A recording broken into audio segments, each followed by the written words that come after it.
Kiss 92.5 Studios in Toronto, Canada. Are you ready? Ladies and gentlemen. This is Roz and Mocha. It's Roz and Mocha. What's going on? Hey, I'm Shawn Mendes. This is Selena Gomez. Drizzy Drake. Taylor Swift. Post Malone. Camila Cabello. This is Ed Sheeran. You're listening to my boys Roz and Mocha. Right here. Turn up. My boys Roz and Mocha. The Roz and Mocha Show. I can feel Between Roz and Mocha, who is your favorite? Roz. Mocha. Roz. Mocha. You guys are so funny, man. $20,000. Are you seeing that? Are you seeing that? This is the Roz and Mocha Show podcast. Question. Yeah. Hey, Maurie, come on in here. The question is, because they did a poll, how early is too early to start drinking on weekends?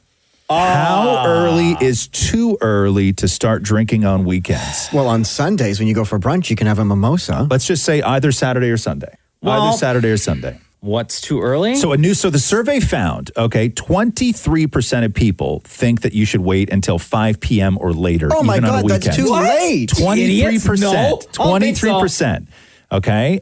26% said sometime between 1 and 4. No, too late still. 16% said it's okay to start drinking at noon, where sort of noon is their line. Okay. 18% of people said before noon is fine. 8% of people said 11 a.m. That's me. 10% of people said 10 in the morning is fine. Okay.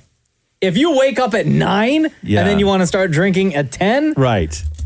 I got you. I know what you're saying. And I agree with you. Right? I think that's a little too much. No, but it depends on the situation. No, if you wake up at 9 and you want to drink at 10, I don't think that that's right. No.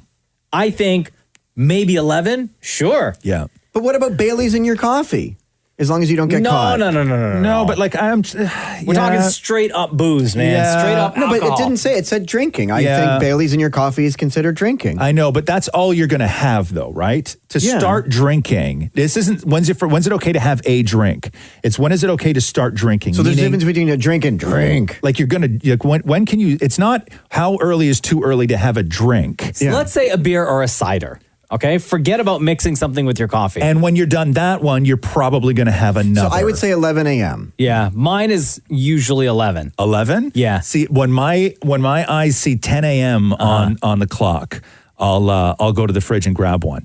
Now, normally traditionally, like on the weekends, you wake up at what time? You still wake up at like 6 a.m., I get up right? at 6. Yeah. Roz doesn't have an actual clock. It's just a poster of a clock that says 10 a.m. No, I get up at 6, right? Yeah. So I think that's fine, though. I'm up 4 hours before I have a drink. So how about this? I think you should be up for a certain amount of hours. Like 3 hours. Before you have your first drink. Right? Like 3 hours? Sure. And as long as you don't get caught by your partner. Well, listen, we don't live in your weirdo world more, okay? Like last weekend, for example, at 11 a.m., we were outside in the backyard, and I cracked open a beer. Right. Now, But I had been up at 6:30 that day. Now, if I see somebody cracking open a beer at 10 a.m., I'm like, oh, man, give me some. But if I see somebody pour a scotch at 10 a.m., I'm like, oh, brother, you got a problem. Okay, so I'm so glad you brought that up, because what I was going to say is there a definitive... Where's this on the spectrum of type of drink you can start having at, let's say, 10 or 11? Okay. Like for me, I would have a beer or a cider at 10 or 11 a.m. No problem. Yeah. What about a glass of wine? I couldn't do wine at 10 a.m. No. And I that's ridiculous. definitely couldn't have like a rum and coke or like a whiskey. How is wine at 10 or 11? at 10 a.m., but beer is okay? I think wine's a little classier. Yeah. If you're going to have a classy drink at 10 a.m. and not have people roll their eyes Okay, at how you. about this? Yeah. At 10 a.m. then, Yeah. I'll have a white wine. Oh, See? okay. Hold on. Where does rosé fall? You know what? You're right, Maury. Rosé, because you drink it chilled, right? Yeah. Rosé, I would say you can drink at 10 a.m. Okay. Where does peach schnapps fall? It's the same. That's a shot. It's the same thing. It's like if you were over at my place and it's 10 a.m. and you see me go to the fridge at 10 a.m. and I grab a can of cider, right? Yes. You would just walk by and pretend like nothing happened. You wouldn't even acknowledge it. But if that same situation played out where you were at my house and it was 10 a.m. and you walked through the kitchen and I went in the freezer and grabbed a bottle of vodka, poured a shot and downed it, and then just put the bottle back in the freezer at 10 a.m., you would think differently. I'd be texting Jenna, say, I'm going to be here a little longer. I'm going to have a conversation with Ross. Yes. Yeah, right? Like you just can't, it's weird. There's like, it's when it comes to drinking, it's like there's a time and like time matters with booze. Yeah. Like it really does. I think if it's chilled and maybe from a can or like a rosé, I think 10 a.m. is fine. I think once you start getting into the liquors, especially the hard liquor? the dark liquor, right? Like Day of ruin. Yo, you're asleep at 1 o'clock in the afternoon. Hold on, but sourpuss is fine. Yes. This is the Roz and Mocha Show podcast. Are we ready for chapter 5 in Roz and Mocha's Quarantales? This is where Dammit Maurie will just cold call people and hopefully they'll play along. And in the past, he's been met with a little bit of pushback. Sometimes, though. Sometimes. I would say this is the most successful Quarantales from all the 5 chapters that we've done now. Yeah. Okay. Hit me. Hello. Hey, how are you? I'm okay. Who's this? It's Dammit Maurie from the Roz and Mocha Show, and welcome to Chapter 5 of Roz and Mocha's Quarantales, where we randomly call people and have them add 3 lines to our story, and you're going to begin that story. Sure, let's do it. Okay, I'll start the story for you, and then you'll add the next couple of lines for me. All right. Lucy noticed Nathan left his favorite book open with page 42 folded in half. Her curiosity getting the better of her. She picked it up. He read the book often, but was always protective of it. She didn't like what she saw. She held the page closer to the light and snorted back a laugh. Can't snoop without my glasses, she realized.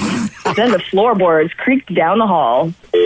Nathan's sensor went off in his book and alerted him someone was reading it.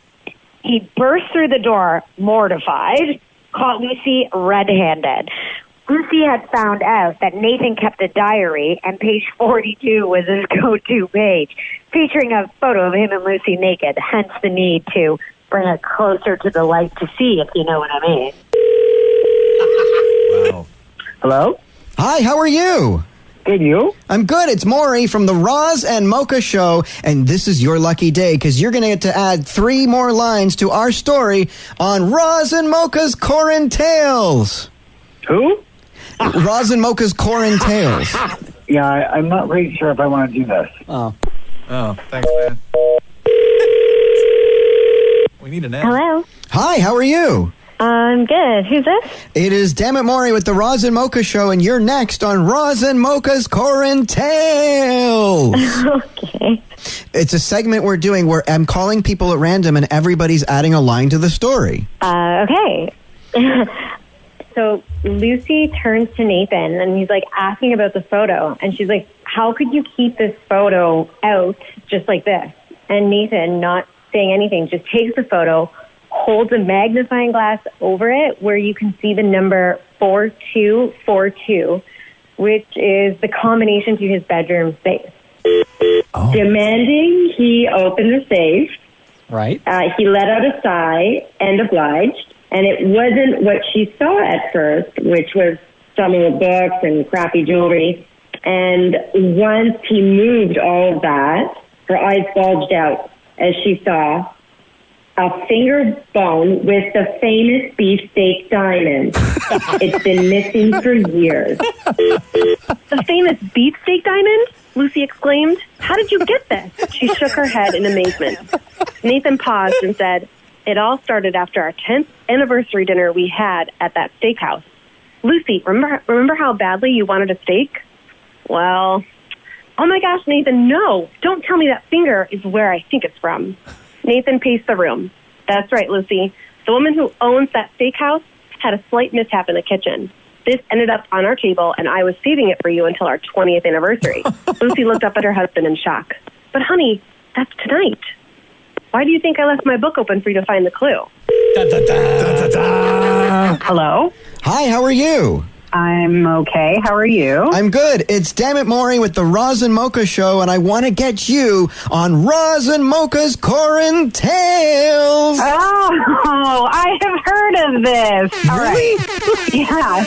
Okay, anytime you're ready. Lucy cried the beefsteak diamond from that dry, brittle finger bone and slid it onto her hand.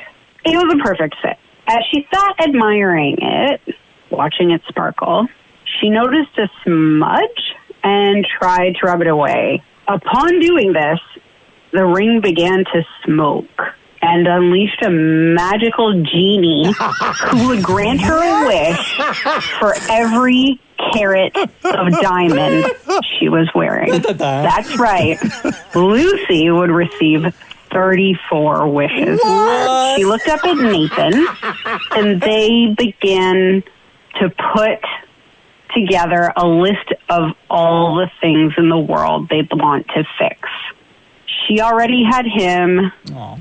He already had her. Aww. But the world could definitely use a few breaks. Boom! Mic drop. That is awesome. Thank you so much for ending another chapter on Roz and Mocha's Quarantales. I am happy to have helped. Wow. Dun, dun, dun. Roz and Mocha's Fix My Life. What advice can you guys give me? Okay, so my question is... Got a problem you can't fix? Roz and Mocha got you. Yo, Reece. It's Roz and Mocha. Hey, guys. How What's you up? doing?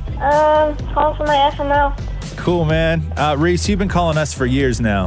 Yeah, Yeah. How old are you? 11. You're Turning 11. 12. Turning 12. When you turning 12? Tomorrow. Tomorrow. What? Jeez, Yo, man. happy early birthday. So, Reece, you wrote us this. Roz and Mocha fixed my life. I love playing games, but my dad won't let me. I've tried to explain to him that I am really good at games and I could get rich because of it, but he just doesn't care. And you're talking about games like Rainbow Six, Roblox, Fortnite, so on and so forth, right? Yeah. Okay. Have you ever played those games before? Yeah. Yeah. Where? At my dad's house and at my mom's house. Okay. And Oh, so they let you play those games. Do they know that you're playing those games? Yeah, but dad, he doesn't let me anymore. why doesn't he let you? Like any game. Why doesn't I he have let no you? idea. What did you do? He says that I've been playing too much. And you've just been locking yourself in your room and then you get really pissy when he tells you to come out and you don't want to come out? No. Yeah. Oh, come on, Reece. There's got to be a reason why your dad doesn't want you to play games anymore. Either because you did something wrong or your dad knows the content in some of these games that you're playing and thinks that you're too young as an 11-year-old about to turn 12 and doesn't think that it's appropriate for you at your age to be playing those games. Maybe. So, Reece, I'm going to ask you a couple of questions here, okay? And I'll ask you this, and I will give this advice and ask these same questions to any other kid that is trying to convince a parent that your hobby could sort of turn into a career and you could get rich off it, okay? Because I fully understand that. I get the dream. I get you're great at basketball. You're a great guitar player. You kick ass at Fortnite. You want to make a living out of it, and you're trying to convince your dad of this. Okay, so I'm going to ask you these questions. I'm going to be your dad right now, okay? Okay. Okay, cool. So you're real good at Fortnite, right? You want to make it, you can make money off this? Yeah. Like millions? Like people are making millions off this? Yeah, actually. What's your business plan? What's your path to success? What are prior examples of people who have reached success doing this exact same thing? Who are your contacts in the industry, and what's your next move? Well, I've already started streaming. Otherwise, Reece, you're just playing video games in your room, man. Yeah. Yo, Ross, you know he's 11, right? I don't care. You're kid to come home with a business plan and everything? Yeah, Reece, listen. You know there's examples out there of people who are a little bit older than you that are doing really well in this world, right? Yeah, and I've already done one of the steps. Which is what? Become a streamer. Okay, so how much money are you making on the streaming? Oh, none, because I don't have a PayPal account. Okay. Okay. I got you. He's too young. Listen, man, I got you. I get all this. I get the dream, right? But in order to do this, if you want to turn this into a business, okay, you got to start thinking that way. You got to figure out how these other people who are making millions got to where they are. But I think, personally, Reece, I think your dad doesn't want you to play these games like Rainbow Six and Fortnite and stuff because he sees how violent those games could become. And he probably thinks that you're too young to be playing those right now. Yeah. So what are you going to do now? Probably listen to him. Why don't you have a conversation with your dad and say, hey, listen, I understand that right now what it looks like is I'm an 11-year-old sitting in my room playing video games. But I just want to have a conversation with you about how this is something that people can do for a living. I'm not saying I want to go up to my room and train for 12 hours and ignore the family. If you tell me it's time to shut off the computer, why don't we make this deal? When you say, hey, Reece, you're done, you will immediately, without doing anything else, put the controls down and walk away. Yeah, but that's pretty much what I already do. It's pretty much what you already do? Or it is what you do? It is what I do. Okay. All right. So then step one. They tell me, get off the computer, and I'll be like, okay. And then I turn it off. Okay. So good. Sound like sarcastic, okay. Okay. Doing armpit farts on your way down the stairs. I get it. I know what your 11-year-olds do. And then, so the other thing is that you have to then have a conversation with your dad where he understands that, that this is something that there is a path to success in this world. And you have to show him examples of people who have been successful. And you want to start a streaming site, and you need a PayPal account, and you need to market yourself, and you need to get on a team. You have to show him all this stuff. You can't just sit there and say, hey, if I just keep streaming, I can make a lot of money on this. You have to give parents examples. And good examples too. And you also don't just show them hey, there's this guy named Ninja, and he's the only one that you know. Yeah. Right? Yeah. Yeah, I actually did that, and he's not good enough. No, it's not good enough, because I'll tell you the other thing too is that environment. It's not so much the game, and I know Mocha brought up the fact that these games are violent and everything else, and your dad should have a problem with that. But the environment that you're then putting yourself into in those streaming worlds, where people are just saying really terrible things to you over a headset, you get desensitized to hearing and saying really terrible things very quickly, especially at 11, and it's a difficult thing to sort of wind back once you've dipped into that world.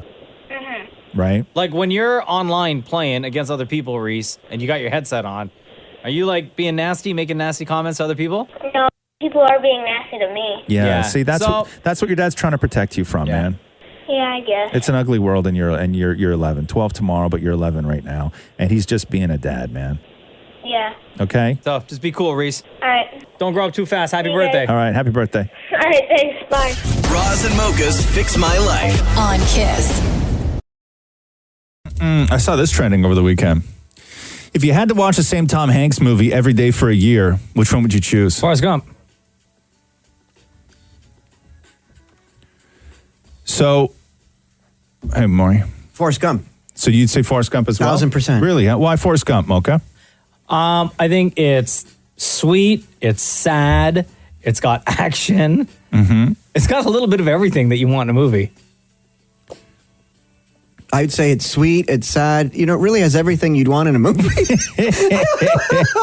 So the question was, but from Entertainment Weekly, they said, let's say you have to watch one Tom Hanks movie every day for a year to win $6.4 million.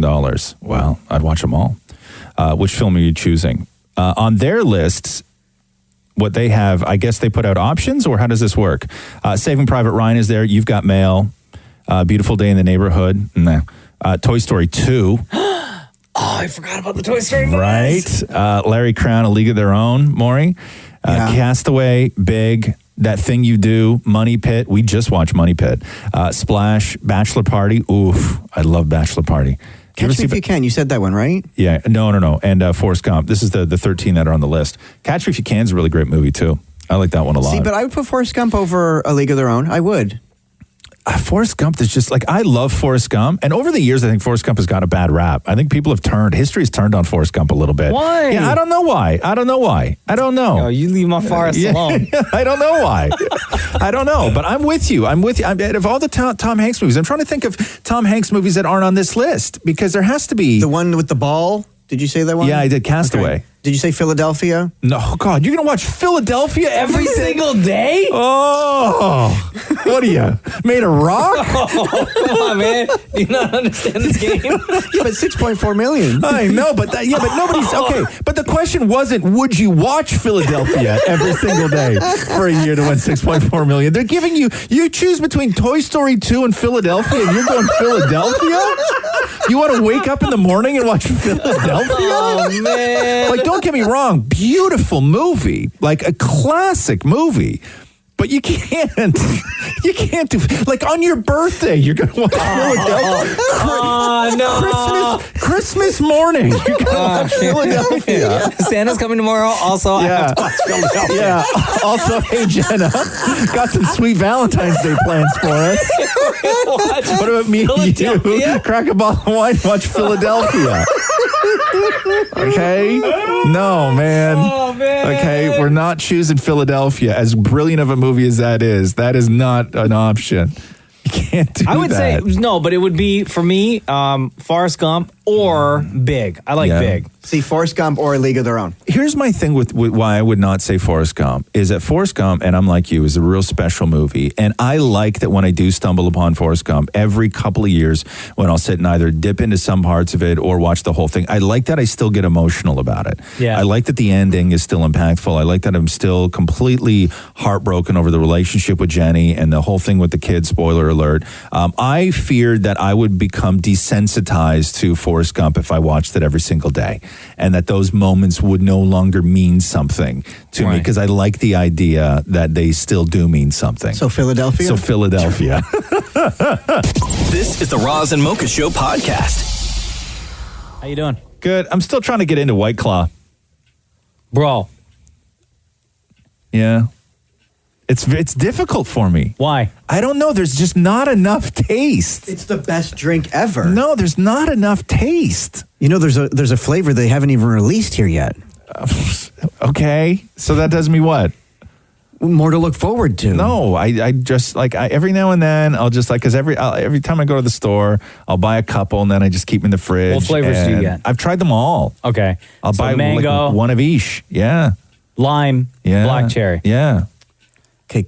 So I'm not a fan of mango in any world. Mango's gross. that's my favorite fruit. Is it really? Yeah. You're super weird, man. Oh, shut up. Oh, sorry. I love mango. Are you kidding me? I thought I was your favorite. Let me tell you about White Claw. Maurie, you're my favorite fruit. Sure. You tell me about White Claw. Sell me on White Claw. I was not a believer in White Claw when all the hype around the release of it in Canada happened. Hashtag Claw Girl. Because I saw like what was going on in the States. Yeah. And I just thought it was one of those things where, it's a new kind of vodka beverage drink. Sure. Low calories, no calories. Yeah. Right? Minimal taste, but still get a little bit of a buzz. Yeah. And I was like, okay, it's just like a new thing. The fad's going to go away. To me, it feels like I'm just getting drunk on celery. God, I hate celery. I hate it. I hate celery so much, and bro. celery is really nothing. Like there's nothing to it. Zero but taste. that's like a White Claw. Like there's just nothing to it. There's no taste. There's no anything. You're so wrong. I am now a full believer and full supporter of White Claw. Really? I love it so much. Which one are you drinking? We buy a pack of all of them. You have you're not loyal my to favorite, one of the flavors. I like the mango, lime, and black cherry. Black cherry is my favorite, then the mango, then the lime. Really? For me, lime, mango, then black cherry. The black cherry just tastes like medicine. But I am such a believer in White Claw. Now I understand why people in the States and why people in Canada were lining up so much to get White Claw. Now you don't have to line up. To me, it tastes metallic. No, I love it, dude. I can't do it. You know when you have something with aspartame in it and you can taste the aspartame and it sort of hurts your mouth? That's what White Claw tastes like to me. Apparently it's made with a different booze here in Canada than it is in the U.S. I just like the fact that it's not an overbearing taste. Let me tell you what it reminds me of, and this is Don't why. say celery. Childhood trauma. Okay. There were times when my brother and I would go through too much Kool-Aid. So my mom made a rule that one pack of Kool-Aid had to last 2 full jugs.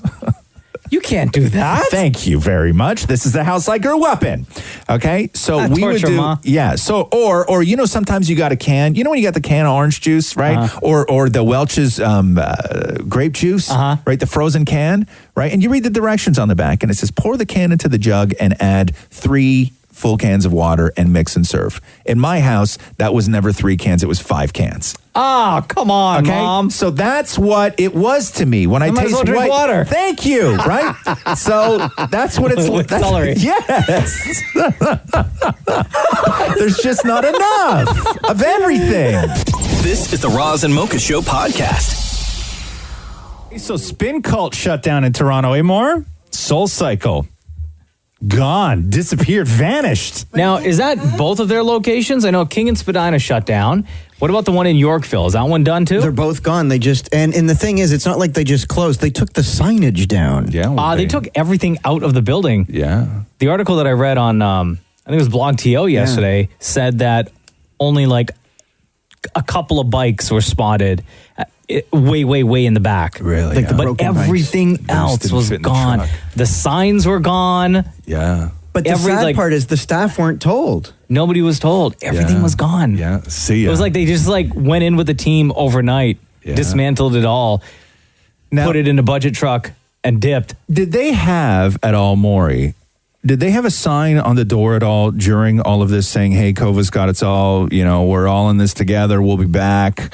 No. Anything like that? No, Nothing. No, but according to the voicemail just said, we're closed. I guess the voicemail was posted when COVID began. Right. And just said due to COVID, we're not open. And I know they sent an email to all of the people on their list as well, did you get which any? basically said the same thing. Yeah, Did it really? and I'm on their email list for clothing, everything. Yeah. But I did go to the website. I went to the website, and Toronto's still listed. Yeah, well, that's you got to update. They fired the guy who updates the website too. He left. But it wasn't franchised. It wasn't franchised. Like, it was owned by the U.S. company.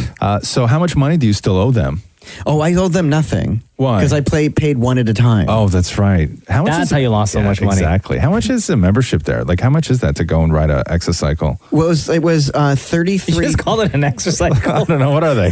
A bicycle. Oh. Stationary bike. What are they called? Bro, you sound like my mom. Oh. Exercycle. Isn't that what they're called? No. I'm going to go in the den and use the exercycle for 25 minutes. Nobody bother me. What are they called? A bicycle. It's A just bike. a stationary bike. That's too many letters. Okay. Bike. It's probably the same matter, Liz, to be honest with you. Okay. So what do you pay Per class? It was like to use a what? An exercycle. An exercise. exocycle. An exocycle. Yeah. Per class was $33. Okay. Or That's you, not bad. Yeah, no, or you can buy like a package of like 3 or something. It was like $100 and something dollars or but whatever. you loved more than just the exercise, though, and I this is why we goof on you for it, which is, you went to Spin Cult because of the way that it made you feel emotionally, as opposed to the way that it made you feel physically. Oh yeah, because I'd leave from there and then go buy like chocolate next door. Right, but it was all about blowing at the candle. Did you ever get to blow at the candle? That's the thing. Can I get I never got to do the candle. So I'll never get the chance. do you know about the candle? I know about the candle. Okay, explain the candle then. So at the end of the class, Yeah, I know about the candle. so at the end of the class, my favorite instructor, Tyrell Deschamps, he would go around and he would put the candle in front of you, and you would make a wish and blow out the candle if you did really well that day. Right. And he would sometimes come by me with the candle. He'd be walking near me. We would make eye contact, and then he'd veer right and laugh at me. And Moore never got to blow at the candle. Never got to even blow on at my the candle. birthday. You know what you'll never get to do as well at that place?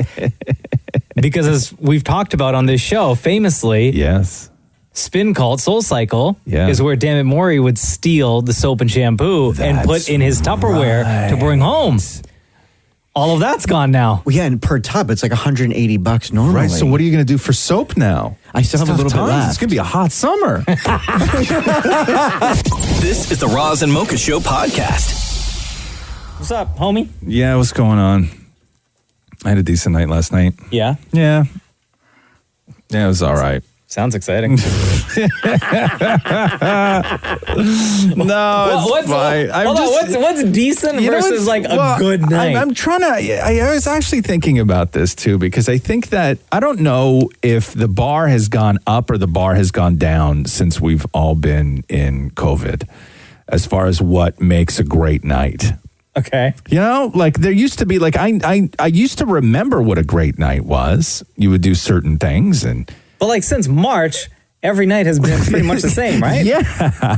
Which I guess makes it a decent night. Yeah. So what happens now is a great night is whether, I fall asleep on the couch and Catherine wakes me up in a really sweet way, or I fall asleep on the couch because one of the cats is trying to eat my beard. Right? I think that's like the only difference between a good night and a great night. Uh-huh.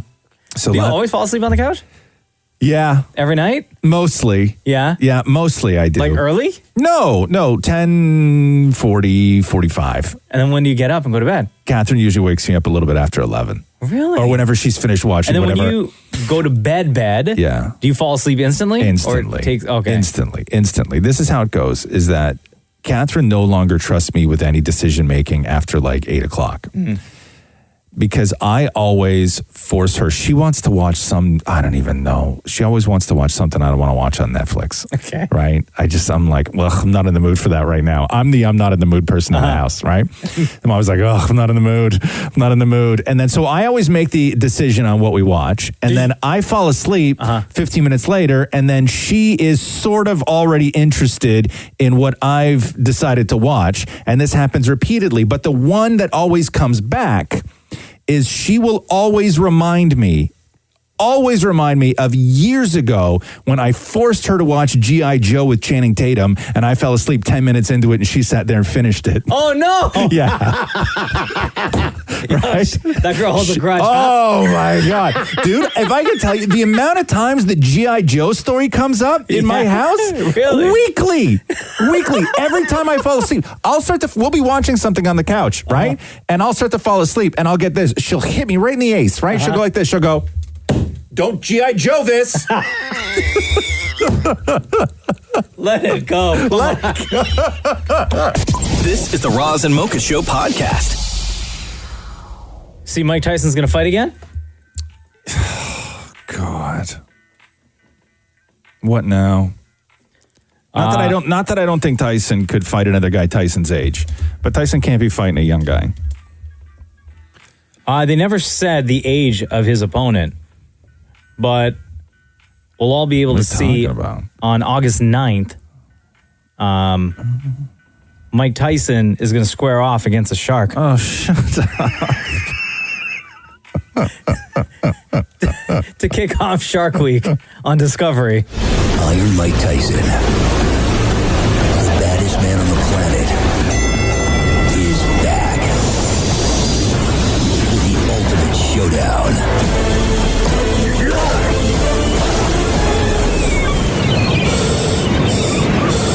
Shark Week is hard, man.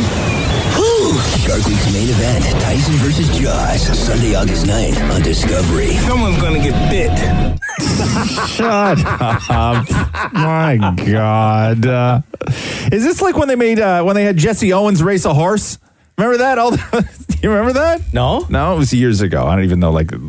I remember for I don't even Shark know, 30 Week, something it would have to have been. a couple of years ago, didn't they have Michael Phelps race a shark? Yes. Right? And that was all like digital, It was right? digital, They yeah. scan Phelps's body and like got all of his stats. Right. And then paired it up with the stats on a shark. They're going to have some sort of dummy machine that is going to like be calibrated to recognize the pounds per square inch that it's going to take to knock a shark out. And then this shark animatronic thing or whatever it's going to be, or a guy in a suit is going to be like hitting Tyson with the force of a shark. It's going to be a whole thing. Yeah. It'll be stupid. Right? Yeah, but We'll still watch it's that. not like when people raced racehorses, like when humans race racehorses, right? It's not like that. There was one race, I don't remember who it was, but there was a sprinter, a cheetah, a race car, and a horse. Wasn't that what it was? What was it? I'm pretty sure it was Usain Bolt. I was just going to say, yeah, it was him. Yeah. Just to find out what was actually fast. And I think they might have had a cat too, didn't they? A cat? Didn't they have a cat? Cats are fast, man. Like a regular cat? I don't know what kind of cat. Some Against kind of Usain cat. Bolt? Yeah. That's the kind of stuff I like. I don't like the Shark Week stuff where they say that, Michael Phelps is going to race a shark, but he's actually not racing a shark. Right. It's all done on the computer. Yeah. Right. That to me is a little bit, it's a little dishonest. So August 9th on Discovery, when they kick off Shark Week, it's going to be Tyson versus Jaws. Right. Apparently. Roz Roz and Mocha's Fix My Life. What advice can you guys give me? Okay, so my question is... Got a problem you can't fix. Roz and Mocha got you. Oh my God, Jane, we've been waiting all day to talk to you about this. Oh, yeah? Yeah, it's Roz and Mocha. How you doing? I'm doing great. Jane, how old are you? Let's start with that. I'm 30. You're 30. Jane, you wrote us this. Roz and Mocha FML. I found the engagement ring 6 months ago. He still hasn't proposed. How do I prompt him to ask the question already? Jane, what's the rush? The rush is we've been together for 6 years. Yeah. We already live together. Mm-hmm. Everything's good. Everything's perfect. There's no issue with our relationship. There's nothing wrong. Mm-hmm. So what happened was in December, when it was really cold, I was going skating. So I needed to go and look through the winter gear to like find a hat, mitts, and scarf, and I was going to wash them all. So I dumped them all out onto the floor, and I was sorting them. Then I found this envelope, and I'm the one who files everything. So I was like, oh, did I put something here by accident? Mm-hmm. And then I opened it up to be able to file it, and I found everything that the engagement ring would be, like, you know, the band, the diamond, everything, right? Okay. And, of course, there's a little box with it. And I'm just like, oh, geez. The date on the paperwork was for March 2019 Okay. I found it in December. It is now July 2020. Well, your man's playing the long game with this one, huh? Now, did you look at rings together? Have you had the discussion about rings? Like, was this a familiar ring to you, or are you guys not even at that point? Like, do you talk a lot about this? Do you talk about getting married? Do you talk about the proposal? Do you talk about the ring? Yes. So he knows, like, I put it out there, like, at the very beginning, like, if you buy me jewelry at all, do not buy me yellow gold. I hate yellow gold. So he knows that I prefer... No. So I just don't like the look of it. Uh-huh. And all of my jewelry is either silver, white gold, or platinum. Okay. So he has a platinum band. He has the cut of the diamond I like. Everything is beautiful. But I'm just like, okay, I put it back. I didn't say anything. And, like, I had mentioned...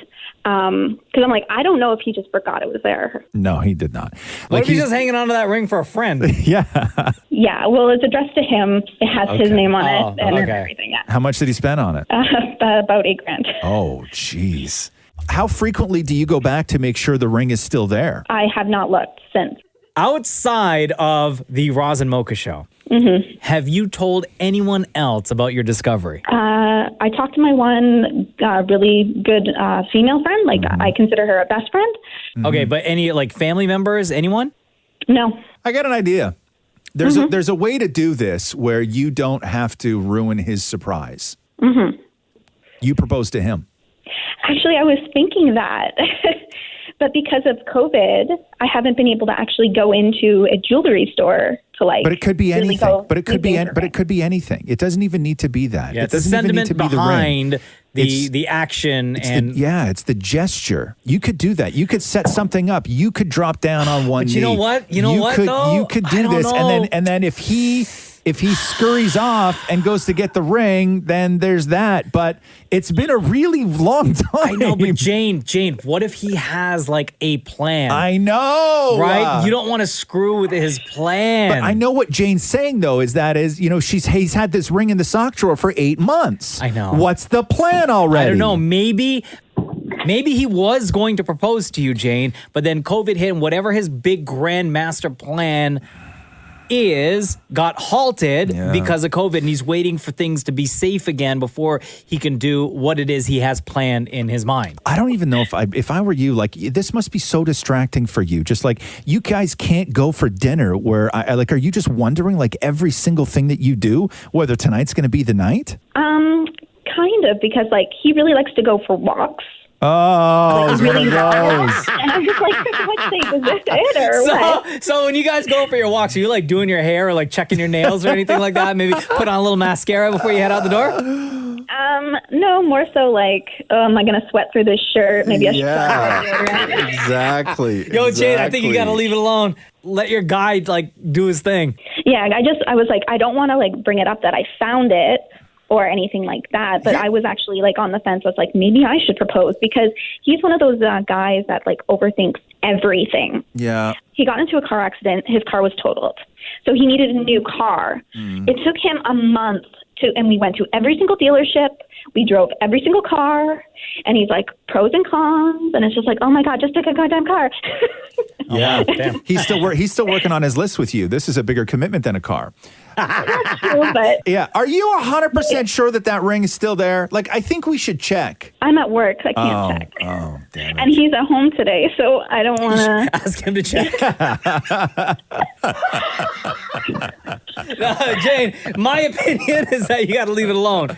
It sounds like he's got a plan. Yeah. And I think maybe, and we'll follow up with you once this all happens, but I have a feeling COVID messed with whatever his big master grand plan was. Yeah, but it's just like, even if that was the case, it had already been a year. I think you should propose to him. Because this will then be, I'll tell you this will then be the big story, right? This will then be, because you're going to have to tell him after you propose to him and he says yes and he goes and gets the ring, you're going to have to tell him this story. You're going to have to say that you knew that the ring was in there for a year. Bum ass. Yeah. But when you do propose to him, call us, okay? Okay, like, so you're on the phone when I propose? No, God. Oh, well, sure, we'd love that. If you want. If you want. or just after and see if he says yes. Whatever works for you. Whatever works for you. Yo, I hope you don't break up with you, though. No. Oh, I hope not. Jeez. I'd get half anyways. We've been together for 6 years, lived together for 5. Damn. So. Wow, you're already talking half, huh? Man, you are already, I only wear white gold and I get half. Why hasn't he proposed? Pros and cons, right? Good luck, Jane. Thank you. Okay, bye. Oh, bye-bye. and I love Roz. Oh, thank you. All right. See? You're welcome. Pros and Bye-bye. cons, pros and cons, pros Whatever. and cons. I don't need a list to know you're the one, girl. Okay, whatever. Yes, thank you. Bye-bye. Bye. Roz and Mocha's Fix My Life. On Kiss. I'm trying to think of what I watched last night. I've been watching that show Stateless on Netflix. Uh-huh. Yeah, I don't know. It's I don't know really how you tough. have time to watch all these shows, bro. Why? You watch so much stuff. I don't watch a lot of stuff. Shem Dude. watches a lot of stuff. Maurie watches a lot of stuff. I'm like third in the room. No. Okay. Here's the thing, though. Like, you have a wife and a kid at home. Yeah. Right? Yeah. Shem and Maurie have nobody. No offense, guys. Like, you guys have time. I have a husband. Like, you guys have time. No, Maurie's but you got guys, a puppy. I know, but that's really Matthew's dog. Let's be real. Matthew has a puppy. Right? But you Yes. guys have time. Like, I Yes. spent an hour this is so bad. Yeah. I spent an hour last night. My life Yeah. is not exciting. Right. An hour in the garage crushing boxes because today is recycling Okay, well, day. it's not my fault. Your life's boring, man.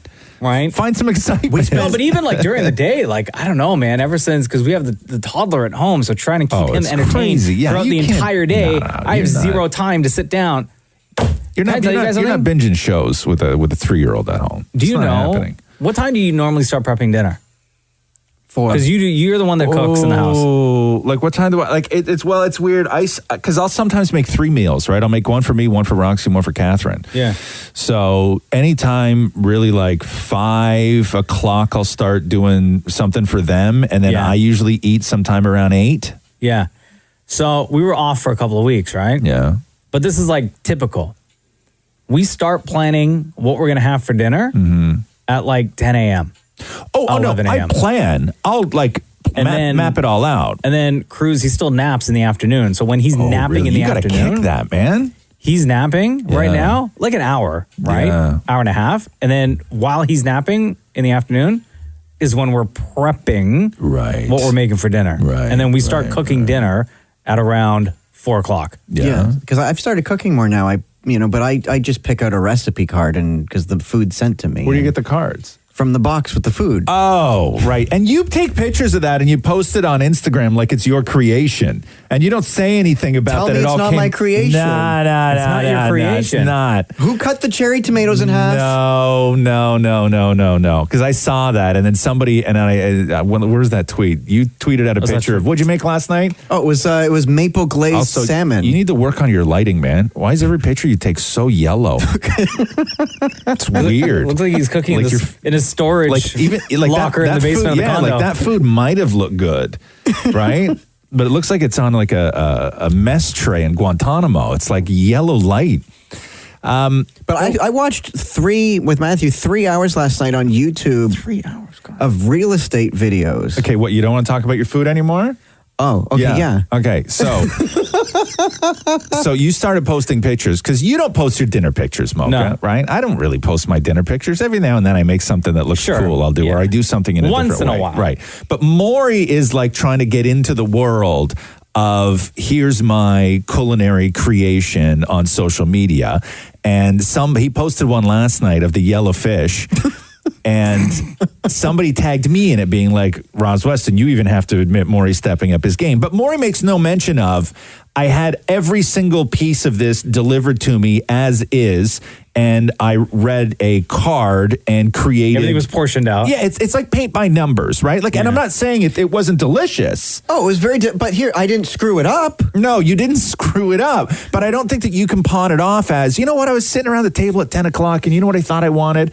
I thought I wanted like a balsamic glazed salmon with a this and this and this, and then you went and you sourced all the ingredients. In fairness, there are 3 cards to pick from. I picked the salmon. Here we go. It's paint by numbers, and I'm not saying there's anything wrong with that. I'm just saying it's a tad disingenuous when you post those pics off as it's something that you thought of, created, prepared, and turned out beautiful. I'm just saying it's a little. Okay, but admit it looked great. And it didn't look great because your photography skills are terrible. This is the Roz and Mocha Show podcast. I feel so lost today. Why? Because when we went on vacation, that Friday we went on vacation, I needed a social media detox. Okay. So on my phone, I deleted Twitter and Facebook. Oh, interesting. Just the apps. I didn't delete my account. Yeah. Right? I just deleted the apps. So they're not on my phone. And up until yesterday, last night, I hadn't used my iPad at all. Oh, wow. I use my iPad every single day. Yeah. And it was just the other day, like Friday or something, it was the first time I opened up my laptop, or Thursday. Wow. Because I just needed to be off of all that stuff. Yeah. So then I log on to Twitter last night and just trying to see what was happening in the world in the past 2 weeks, and it was crazy. You can't even. I didn't know where, like, I didn't know if I should, how far back to scroll. Well, you can't. Or, like, just to see what people are talking about, because it just changes every... No, there's too much. You just got to start fresh. Don't even try to catch up. You can't catch up. Like, I know minor things, but just from Instagram. I kept Instagram because it's all, like, accounts that, like, sneakers and wrestling and UFC and, 50 Cent and a handful of accounts that I was able to get some of the news, right? But I didn't find out about Kanye running for president until, like, 4 or 5 days after he had announced it and everybody in the world was talking about it. Twitter's been a pretty vile place the past couple weeks. Yeah. I'll tell you didn't miss much. But that's exactly... Twitter's a real ugly place right now. So that's part of the reason why I deleted it. Because I'd say in the past little while, like months now, it has been everything from COVID to racism to... It was just a terrible, terrible place. Yeah. Right? Like you would go looking for... Or not even looking, just generally scrolling to see what was happening. And it's just like disgusting after disgusting after disgusting. Yes. And then you end up getting like angry at all these people who I don't even know, but that have these opinions that don't make sense. Right. And that I know are completely wrong. Yeah. So I was like, I need to get away from all of that because it was affecting me. I still haven't even put Twitter back on my phone. I don't know if you should. I envy Catherine because she deleted Twitter off her phone. She deleted her account on Twitter. Really? Months ago and has not even gone back, has not even missed it one day. She is, and I look at her because there's things, I think that what Twitter does is Twitter amplifies a lot of things and it gives you a very false sense of what is important because you see the chatter on Twitter and you see somebody's comment or you see a story and you look at the replies and you look at the action and you get this false sense that this matters. And what you realize is that it matters on the platform. Yeah. So much of that stuff doesn't matter outside of that platform.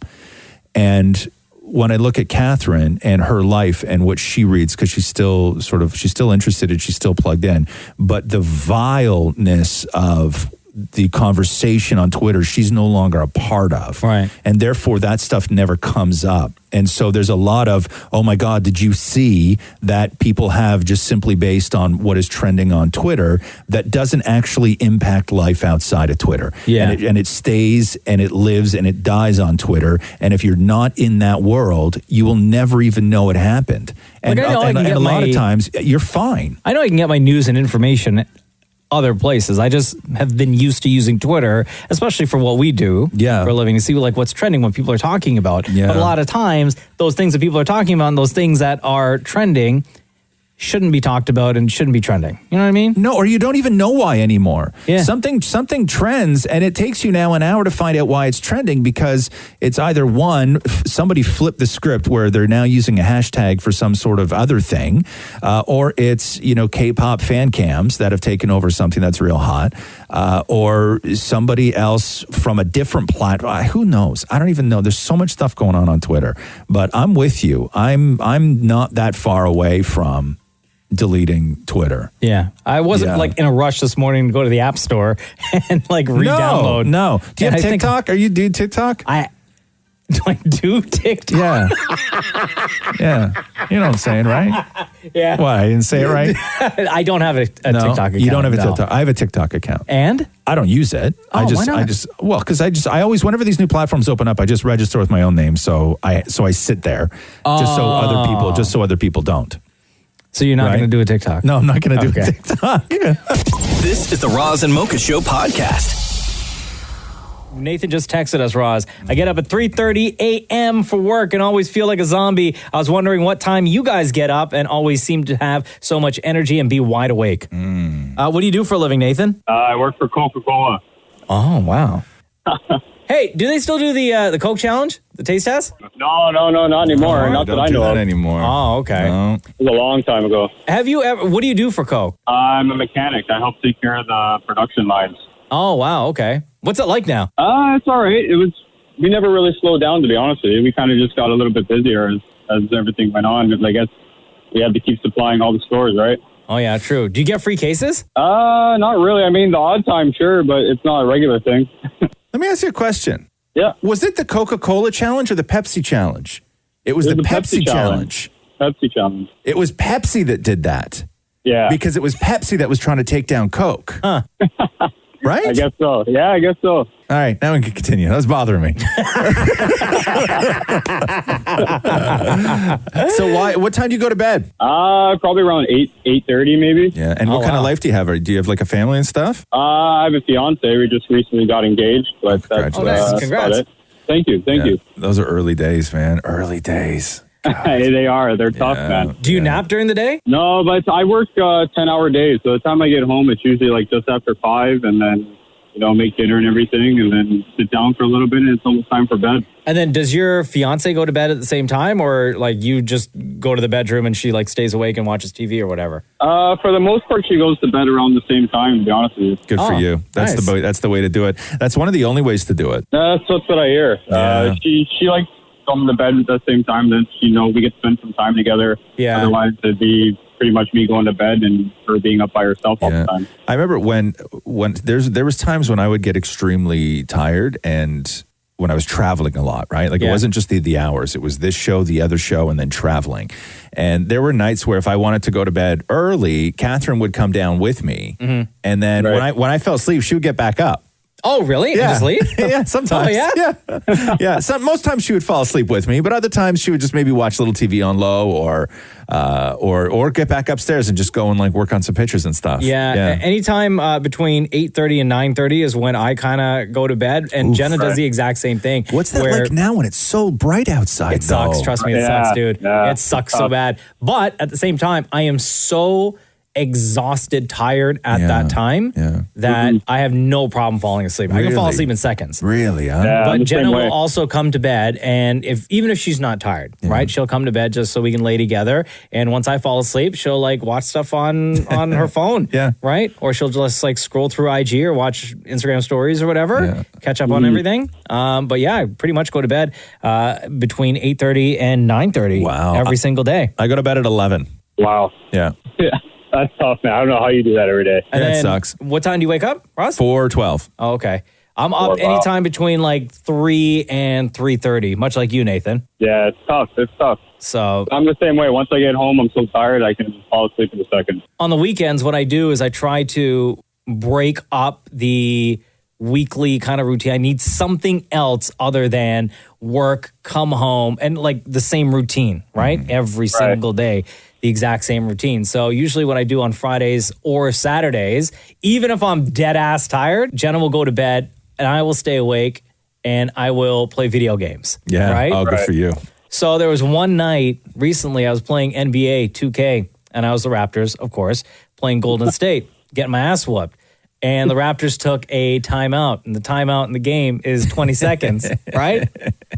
Bro, I literally shut my eyes at the beginning of that 20-second timeout, and I woke up like 30 minutes later. The game had continued. I was getting my ass whooped. I was so tired.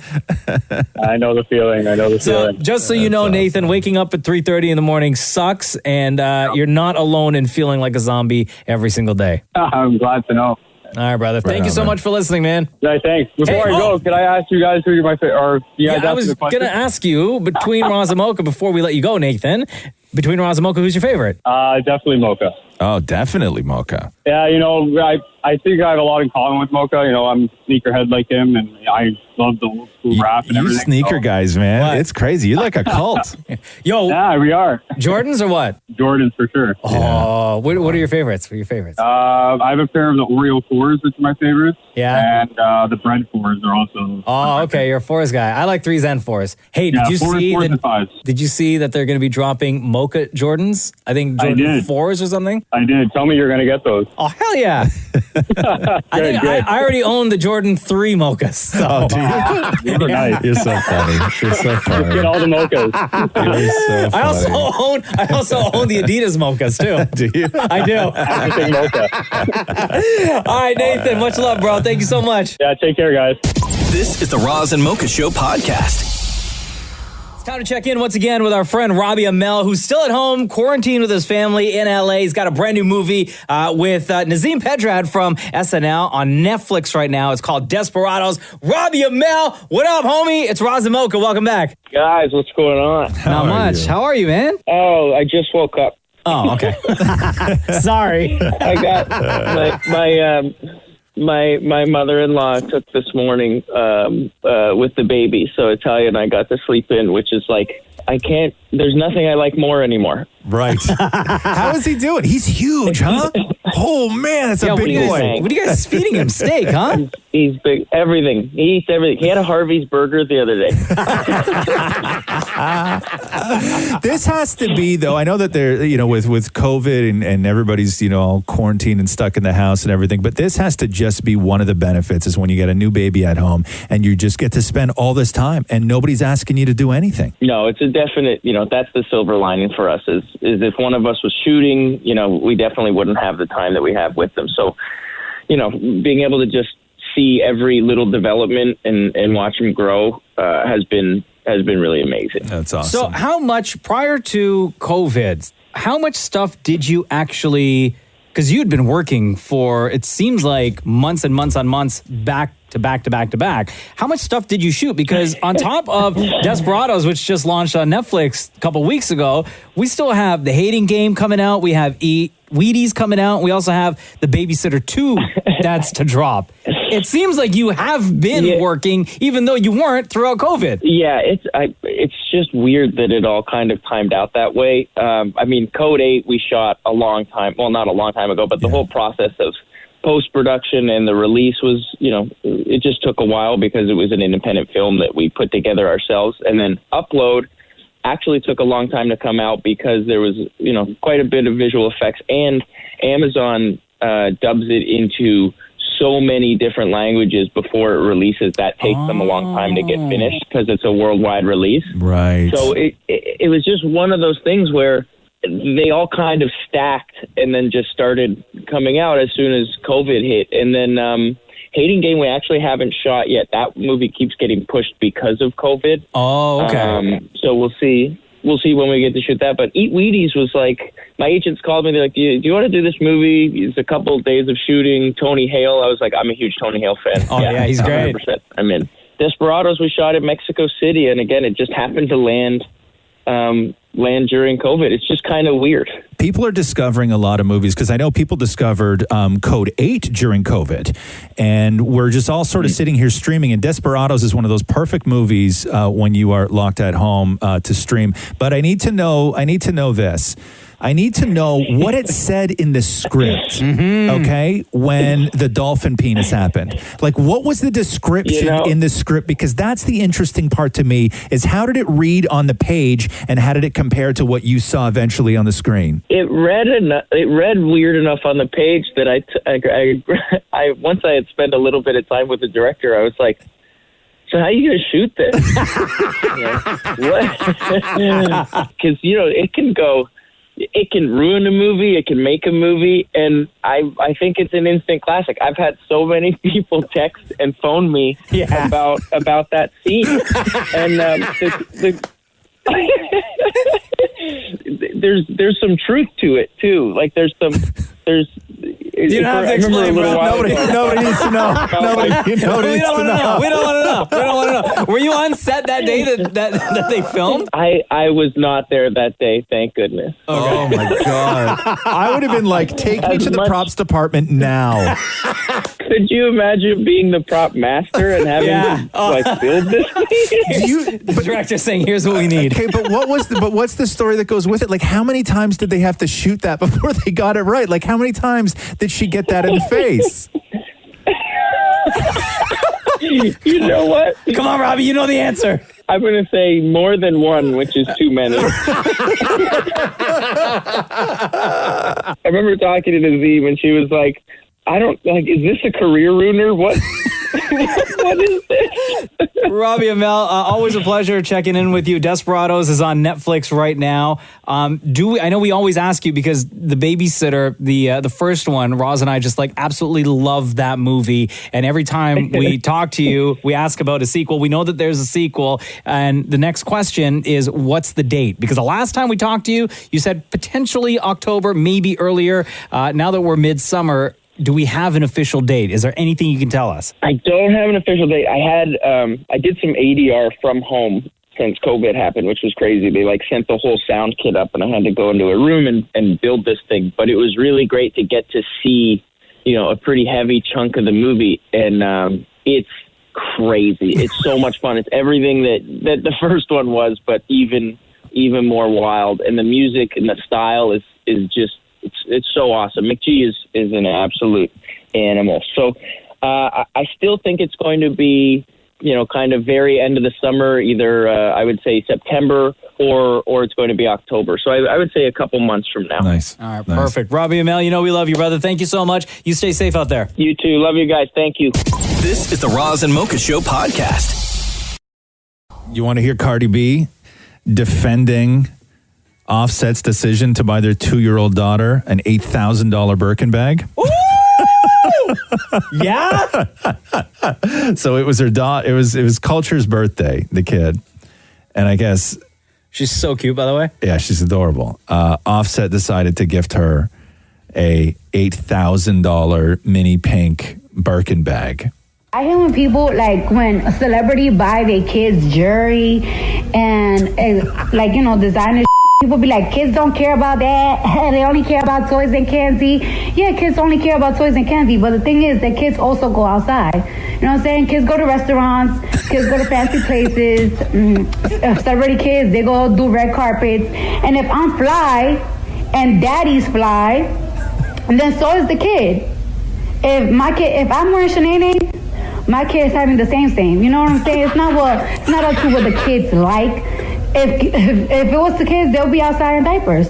No, because if I was looking like a bad expensive and I have my kid looking like a bum, then y'all will be talking. So I'm not mad that daddy bought baby a Birkin. She gonna match mommy. Yo, I agree with you, Cardi B. You do you. Oh, God. You do you. I don't care. That's their money. Let them do what they want. Hey, listen, I don't care either. I have no thoughts on this, and at least she didn't say she really likes it and really wants it. At least she is the type to say, this is completely my decision. If it was up to her, it would be candy, toys, and diapers. But no. For sure. As with any kid. Not when mommy's so fly. Yeah. Right? Because you know That's a part of it. money for a bag. You know a part of it is that they don't want the kid to make them look bad when they're trying to look. Well, of course. Fly. Yes. And the kid just wants to have candy and diapers. And at 2 is fine. At 2 is fine. I draw the line on when people buy their toddlers heels. I draw the line there. Heels? Yeah. Don't you remember that story? Years ago, there was a company that was selling like My First Heel or something like that. And it was these mini heels for girls. And Surrey Cruise was photographed in a pair of these little tiny heels, and people went in on them for it. But what does drive me crazy is when people, and you and I have talked extensively about this on the show, which is when people put really expensive miniature versions of running shoes on babies, not toddlers, but on babies. When you spend like $150 and up on like Jordans for a baby. Guilty. Yeah. Not 150. How much? 75?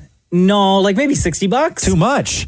I agree. Babies don't want to wear shoes. 100% agree. And I was a victim to that because I'm a sneakerhead. Yeah. And I was like, I want, like Cardi B, I want my kid to be fly, not some bum-ass baby. Right. Nobody wants a bum-ass baby. Ask me how many times you wore those Jordans. How many? Yeah, once. Yeah. Roz and Mocha's Fix My Life. What advice can you guys give me? Okay, so my question is... Got a problem you can't fix. Roz and Mocha got you. Analia. It's Roz and Mocha. Hi, how are you? Good. How are you today? I'm doing pretty good. Analia, you wrote us this. Roz and Mocha Fix My Life. A friend of mine wants me to be her bridesmaid at her wedding, but told me that she doesn't want my boyfriend there. Do I still do it? Do I say I'll do it if he's welcome? What do I do? How do I avoid an argument? Analia, why doesn't your friend like your boyfriend? I don't know. No, there has to be a reason, though. No. Wait. Hold on. Let me just jump back here before we say why doesn't she like your boyfriend? Why doesn't she want your boyfriend there? Is it an invite thing, or is it in fact that she does not like your boyfriend? So I think it's that she doesn't like him. Yeah, I knew it. So we were kind of chatting about it the other day, like me and my other friend and the bride-to-be. Mm-hmm. I kind of brought up like how my boyfriend was next month my date, and she kind of paused and said, I don't think he's going to come. And I said, well, why not? And she said, I just, like, if he were to come, like, who would he talk to? Mm-hmm. And I was like, well, me. And my other friend was like, yes, me too, and my boyfriend. And she's like, yeah, I don't know. And then she kind of just, like, dropped it. Is the other bridesmaid's boyfriend invited? I'm pretty sure. Now, are they just boyfriend-girlfriend, or are they engaged? They're just boyfriend-girlfriend. They're boyfriend-girlfriend. Because I know that there is a thing where some people, when they do get married, there is a trend that you get a +1 if you are married or engaged. Boyfriends, girlfriends not invited. Right? That's an actual thing that happens. But your friend, the bride-to-be, not wanting your boyfriend there because maybe she doesn't like him. Yeah. Listen, I'm gonna. This may not be a popular opinion, but I'm gonna say you got two choices: accept the invitation to be her bridesmaid, or decline the invitation to be her bridesmaid. Yeah. You cannot have a conversation with the bride about wanting to invite somebody to her wedding that she does not like. I feel the same way. If I feel like I were to have a conversation with her about this, and she's like, "Okay, fine, he can come," like I don't even want to have that conversation to begin with. Yeah. Like if she doesn't want him there, I'm not gonna like force him to invite her. Yeah, no, for sure. It's her wedding. Now, what does he think about all this? Like, is he expecting to go to this wedding? Like, he knows that it's happening. Yeah. Me and my boyfriend have been dating longer than her and her fiance. Oh, damn. So we've kind of been there since they started dating. Damn. And we you know. So how come he hasn't put a ring on it yet? I'm just kidding. I'm kidding. No, I'm kidding. I'm So kidding. how long have you and your boyfriend been together? We've been together for a year and a half. Oh, okay. And have you you and your boyfriend hung out with this other couple that's getting married? Yes. Okay, so what's the problem? Like, who doesn't like who? She doesn't like him or he doesn't like her? She doesn't like him. But for what reason? Because I think, this is only like speculative, like I'm not too sure. My boyfriend's very quiet. He's very introverted. So I think that she just doesn't like that. Oh. So She's like, why didn't he talk? And I'm like, well, because he's just a shy guy. Like he doesn't, like we've hung out a couple of times and we try and do things together. Like he's a fun guy, but he's just not super chatty and she doesn't like that. Yeah, now I feel bad because I thought at first that he was a big loud douche, right? But if he's just an introvert, You know what I mean? like I that's feel his bad for that. nature. You can't hate on him for just being an introvert. So she just doesn't want your boyfriend at her wedding because he may make it awkward because he's not a big if loud anything, douche. she should love that he's there because he's just going to sit by himself and be quiet. Yeah, he's just going to hang out, like hang out with me and like the other, like our other friends. It's her wedding. I get it. She can do whatever the hell she wants. Sounds like a terrible person, though. No offense. Yeah, but there's none taken. I think I know. I think that she is worried, and this is where being a douche comes into play. I think that she is worried about how your awkward boyfriend is going to reflect on her. Yeah. But nobody's going to be paying attention to the awkward boyfriend. Everyone's supposed, they're going to be paying attention to the event, to the couple, to her. She doesn't want any one single person to walk up and go, God, who's that weirdo over there?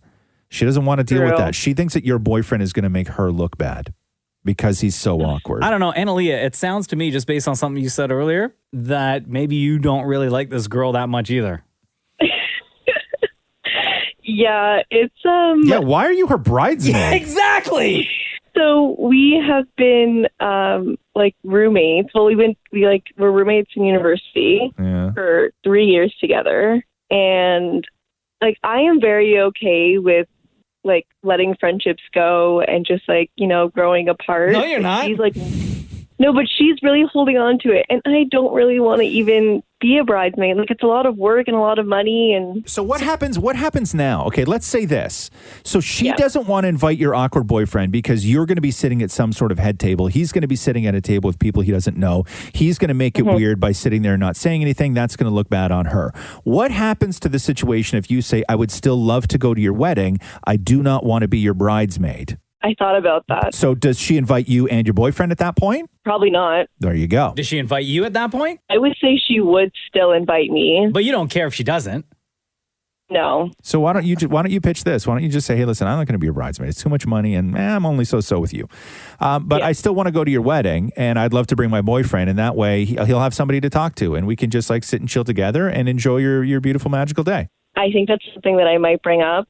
I feel like her heart will be broken if I say. Yeah, but she's not a real friend anyway, though. It's like this. It's like the size of a cashew. Her heart is from everything we know about her. She's like the Grinch. I think you're going to regret this decision if you agree to be her bridesmaid. Yeah, and then when you don't really want to. Yeah. And then if she gives you any grief, just look at her and go, God, how sad are you that you're at the point in your life of you're asking people who don't even like you to be your bridesmaid because you have no friends. Ooh, Oh my gosh. So why don't you say that? I won't Word be that for word. harsh. Word for word. Yeah, we'll text it to you. Don't worry. So don't you won't worry. forget. Yeah. Maurie will send you the transcript. No, but you guys are right. I need to be honest. And as soon as you are off the phone with us, I want you to. Do you live with your boyfriend? No, we don't, but we live like really near each other. Next time you see him, just give him a real big hug, okay? I will. All right, I will. Analia. Yeah, hope we helped you out. You did. Thank you so much. Roz and Mocha's Fix My Life on Kiss. They figured out how many hot dogs people can eat in 10 minutes. What? So I guess there's. Give me 1 sec. I have a question before you ask. Yeah, go ahead. Before you say that. Have they got the vaccine yet for coronavirus? Almost. Okay. Yeah. Okay. But at least we have the answer to know how many. What is it? Hot dogs? Yeah. So let me read you this. The world's competitive hot dog eaters may be able to sock away an amazing amount of hot dogs, but a new study finds that they could stomach actually a little bit more. So somebody at a university in North Carolina has determined that the hot dog eating threshold for humans is probably about 83 hot dogs in 10 minutes. With bun? Yeah. No, that's too much. However, that is only 9 more hot dogs than the current world record of 75. Joey Chestnut. Gross. I love a hot dog, but that's a lot. That's a lot of hot dogs. 83 is what they determined that you could pack away.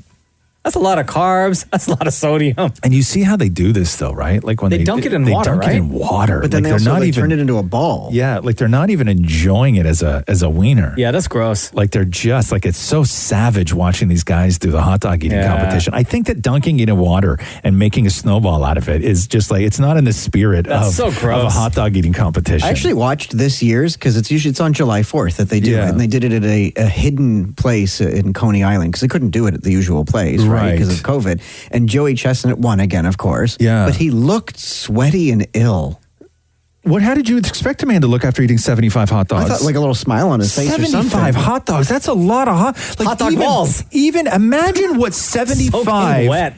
Imagine what 75 hot dogs and 75 buns would look like just sitting in front of you. Yeah. And then somebody goes, "Okay, go."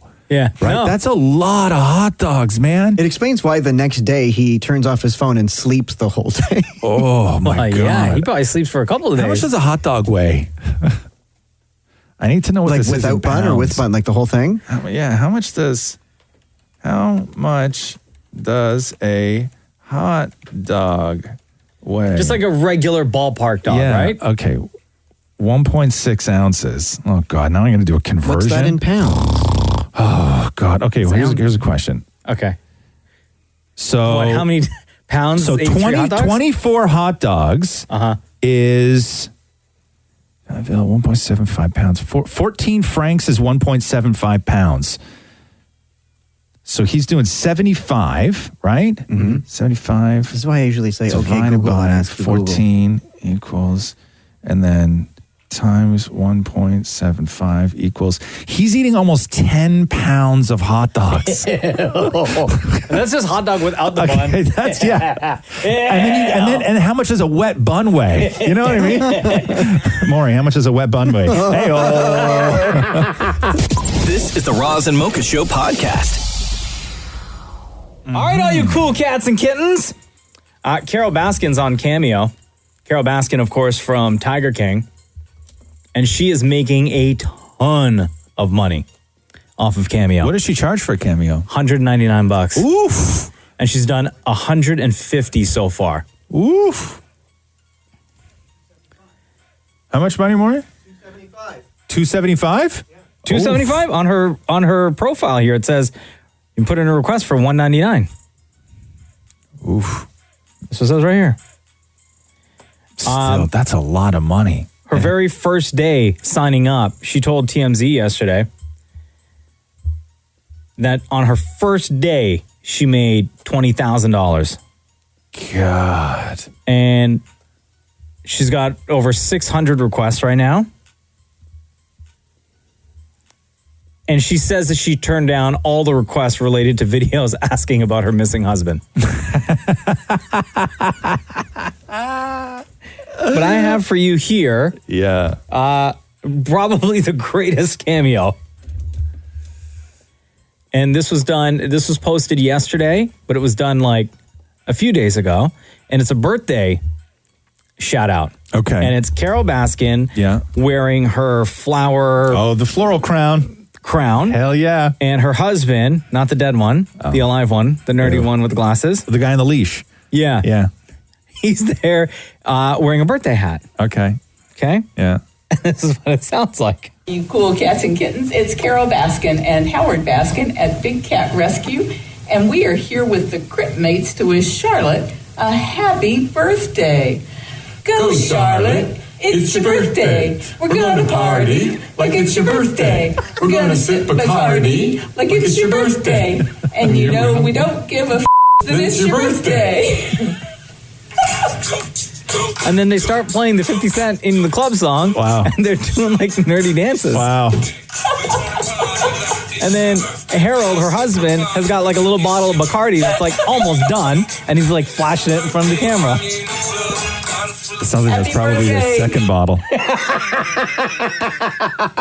And people are paying big money for that, huh? People are paying a lot of money to get a shout out on Cameo from Carol Baskin. So what is it? It's like 200 US, and that's more just showing it's like 280 Canadian. That's crazy. That's crazy. And she said, and how many requests does she have? Over 600 right now. And on her first day, she made $20,000. This is the Roz and Mocha Show podcast.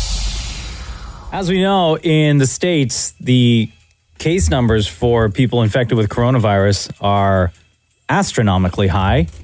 California, Texas, and Florida being the highest. Florida's just nuts, man. I don't understand how they're surviving out there. Nope. But y'all stay there. Thank you to the Canadian government for keeping our borders closed. We like visitors, but not right now. No. In Nashville, there's an R&B singer by the name of Heidi Burnson who put together a song encouraging people to wear a mask. And when you hear this song, it's beautiful. But just know that when you're hearing this song, all these voices that you're hearing and the choir-like tone, it's all her. Oh, she recorded cool. individual parts to create this one song. I've got something to say, and if you don't want to hear it, well then go on about your day. But wear a mask so we can celebrate. Please wear a mask so we can congregate. Just wear the mask. Nobody's trying to take your rights away. And if you're gonna make that face, we'd rather you cover it up anyway. Wear a mask so we can get our jobs back. The world ain't spinning around you. I know that's hard to hear, but wear a mask. Oh, and I hope this message gets through. I like that. Isn't that nice? Yeah. And out of Kentucky, there's this comedian, and he does a lot of parody videos by the name of Chico Rose. It's a great name. Who did a really, really fun song to Outkast's Hey Ya, and it's called Hey Ya Rona. 1, 2, 3, Florida opened up their beaches and they gon' be mad when all the cases spike. Say governor really dumb, but he won't take the blame when all the people die.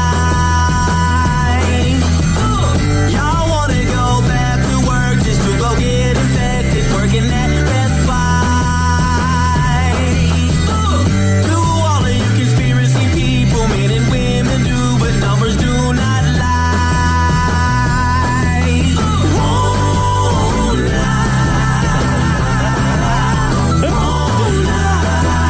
That is Chico Rose. I like that. So, even during these times, people still being creative, getting creative. You have to try to spread the word. This is the Roz and Mocha Show podcast. Hello, it's Roz and Mocha. Hey, how's it going, guys? It's Mark. What's up, Mark?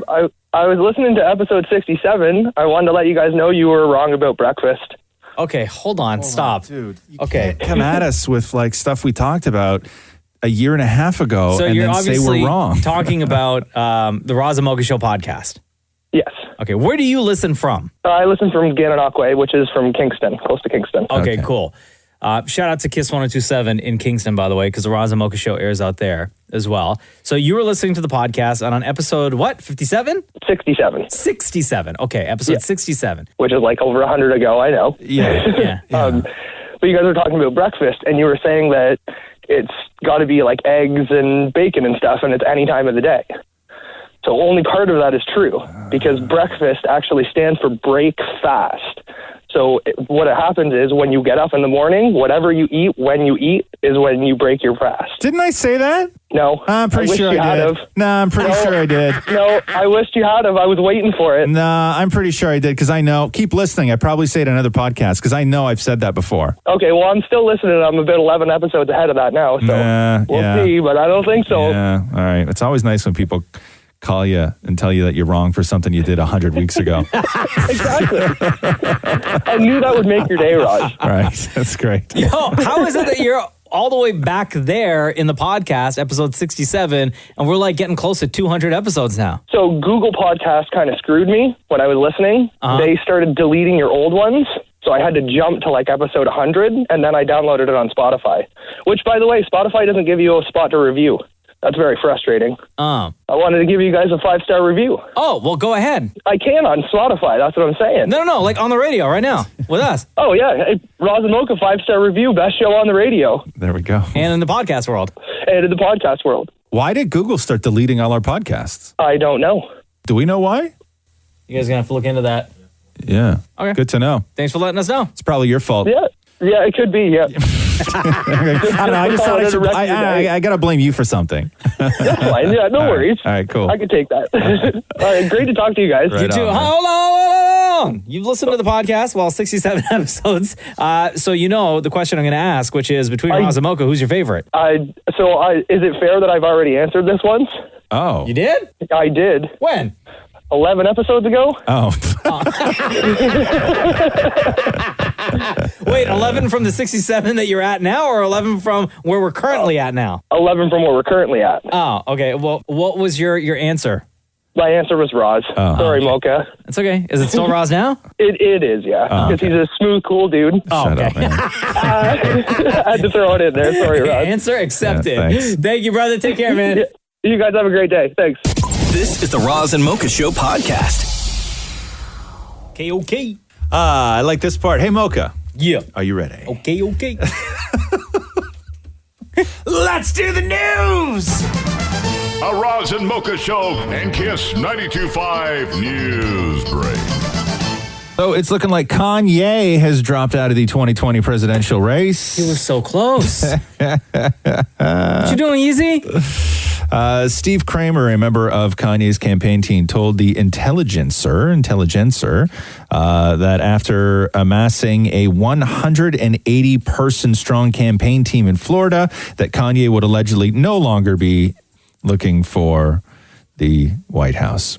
He says he's out, according to Kramer. All his staff in Florida got coronavirus. Yeah, telling the publication that he was in the process of getting all of our stuff canceled. He later said, I have nothing good or bad to say about Kanye. Any candidate running for president for the first time goes through these hiccups. According to the report, Kanye had attempted to get his name on the ballot as a third-party candidate in Florida, but needed to collect 132,000 signatures by Wednesday, today, to be eligible to run. So they realized that was not going to happen. And so Kanye is out, although he was never in. Poop did he scoop. Right? Poop did he scoop. Tyra Banks is set to replace Tom Bergeron as host of Dancing with the Stars. Really? So this was a day after they why announced. was Bergeron let go? Do we know? It was Bergeron and Aaron Andrews, who was his co-host on the show. They were both let go. No reason was given other than they were going in a new direction. And the president of ABC Entertainment said Tyra is an award-winning multi-hyphenate whose fierce female prowess and influence across many industries have made an indelible mark. Her fresh take on America's favorite dancing competition will surely bring more than a smize to fans everywhere. So Tyra Banks is in, and Tom Bergeron is out. Tyra Banks, is she the mean one? The mean supermodel? No, she's America's Next Top Model. Oh, she was right? She wasn't the mean. She's also the host of, like, how many shows does she need? Of America's Got Talent, right? Wasn't she the host? What's that? And her own talk show. And her own talk show, right? Tyra. Yeah. She's not the mean one, right? Who's the one that threw a phone at somebody? It was Tyra, right? Tyra threw a phone at somebody? Really, huh? Come on, girl. No. Tyra Banks didn't throw a phone. You're thinking of Campbell. Naomi Campbell. She threw the phone at her assistant, right? Something like that. Yeah. But not like a cell phone. It was like that was hardwired, like old school. I think that was Naomi Campbell. Tyra Banks is the one where you see all the memes from America's Next Top Model, where it's like, I believed in you. That meme? Yeah. Right? That's Tyra Banks. Nick Cannon was fired from Viacom CBS after anti-Semitic remarks that he made on his podcast. So this is some of what Nick Cannon said in a much longer sort of monologue. They have to rob, steal, rape, kill, and fight or flight in order to survive. Exactly. So then these people who didn't have what we had, and when I say we, I speak of the melanated people. Right. they had to be savages. They had to be barbaric. So they're acting as animals. Right. So they're the ones that are actually closer to animals. They're the ones that are actually the true savages. Nick went on to discuss conspiracy theories about Jewish people and praised Louis Farrakhan, who, of course, is notorious for his anti-Jewish comments. Viacom CBS says, we have spoken with Nick Cannon about the episode of his podcast, Cannon's Class on YouTube, which promoted hateful speech and spread anti-Semitic conspiracy theories. They go on to say, while we support ongoing education and dialogue in the fight against bigotry, we are deeply troubled that Nick has failed to acknowledge or apologize for perpetuating anti-Semitism, and we are terminating our relationship with him. Nick Cannon on Twitter, I think 3 or 4 different posts, but in part he said, anyone who knows me knows that I have no hate in my heart nor malice intentions. So that's the latest from Nick Cannon. So I guess that was that radio show. He just started this brand new radio show in LA. A morning show. Oh, right. Yeah, but also his TV show. And also, his TV show with, I think, Nickelodeon? Yeah, because it's all the same company. MTV, Nickelodeon. It's all the Wildin' same Out too. Oh, yeah, that's dude. it. Yeah, it's all the same company. Apparently, Machine Gun Kelly's a foot guy. Huh? Are you a foot guy? What do you mean? Like ladies' feet? Nah, no thanks. No? Nah. I always wonder how the dynamic in a relationship goes where one person is a foot person, but they're hooked up with somebody who, because some people don't like their feet touched or even looked at, right? Like, I mean, how does that relationship I like my work? wife's feet. Like, she don't have disgusting feet. But you're not like a foot guy. No. I'm not looking at feet like, ooh, baby. Okay. Some people do. Some people do. Maurie's a foot guy. No, there's a lot of nasty, ugly-looking feet out there. Okay, just saying. Anyway, so there's one point in the Bloody Valentine video where I guess Megan Fox stands on Machine Gun Kelly's face, and this is what he has to say about her feet. It's no secret. I think feet are beautiful, and I think Megan has the most beautiful feet that exists. This was right before we moved the locations in the house to somewhere else, and I was like, Megan, you already know what I'm about to ask you. And she was like, yeah, I literally got a pedicure just because I knew you were going to ask me that. So I was like, all right, well, plop it on. Oh, wow. Yeah, stand on my face. Oh, boy. Hey, you see the story that teenagers down in the States are dressing up as grandmas to go buy alcohol? What? So they'll do like the makeup and stuff on the top half of their face and then put a COVID mask on. And pretend that they're grandmas? And then they walk with like a walker into like a 7-Eleven and then they buy booze and put it on TikTok. And they're all like, it worked! Get out of here. Yeah. Getting crafty with it. Yeah, because they won't ask an old person to take their mask off. Right? Yeah, you can't. You can't do it. Yeah. You can't see like any type of... No. And like they have like legit, like their propping is really great. Like I'm looking at one picture. Yeah. There's like wig and everything. Oh, wig and everything. But not only with the walker, but they have the walker and they even put the little tennis balls on the back parts of the back legs. Yeah. Yeah, because you can't ask somebody to take their mask off. You can't ask an old person to take their mask off. And you can't see like reaction or anything like that. So if it was like a young person with a mask, you could say, show me some ID. And then, you can kind of sort of figure it out. But when it's an old grandma that shows up, they just don't even question it. You're not going to deny Nana for 40? No. So there's like a lot of Nanas buying like Smirnoff Ice out there. All of a sudden, they're like, what is going on down at the retirement home? Getting lit. COVID-free, we celebrate. No, why is Grandma buying so many bottles of Henny? Yeah, it's really wild though. You see this picture of this guy? I don't know if I can show you. Hellboy. Did you see this trending? Hellboy. There was a guy swimming in Florida who came up out of the water whose sunburn is so bad that he looks just like Hellboy because he's so red. See? Oh, no. Yeah, you've been in the sun way too long, You bro. ever had a sunburn like that before? I know that water's nice and cool, but still. You can't. You gotta cover up. You gotta know when to call it quits. No, he looks like he looks like a watermelon. Like he's pink, like his whole body. That's not cool. It's just pink. July 15th, that is the date. And how many years ago? Today's the anniversary of Twitter.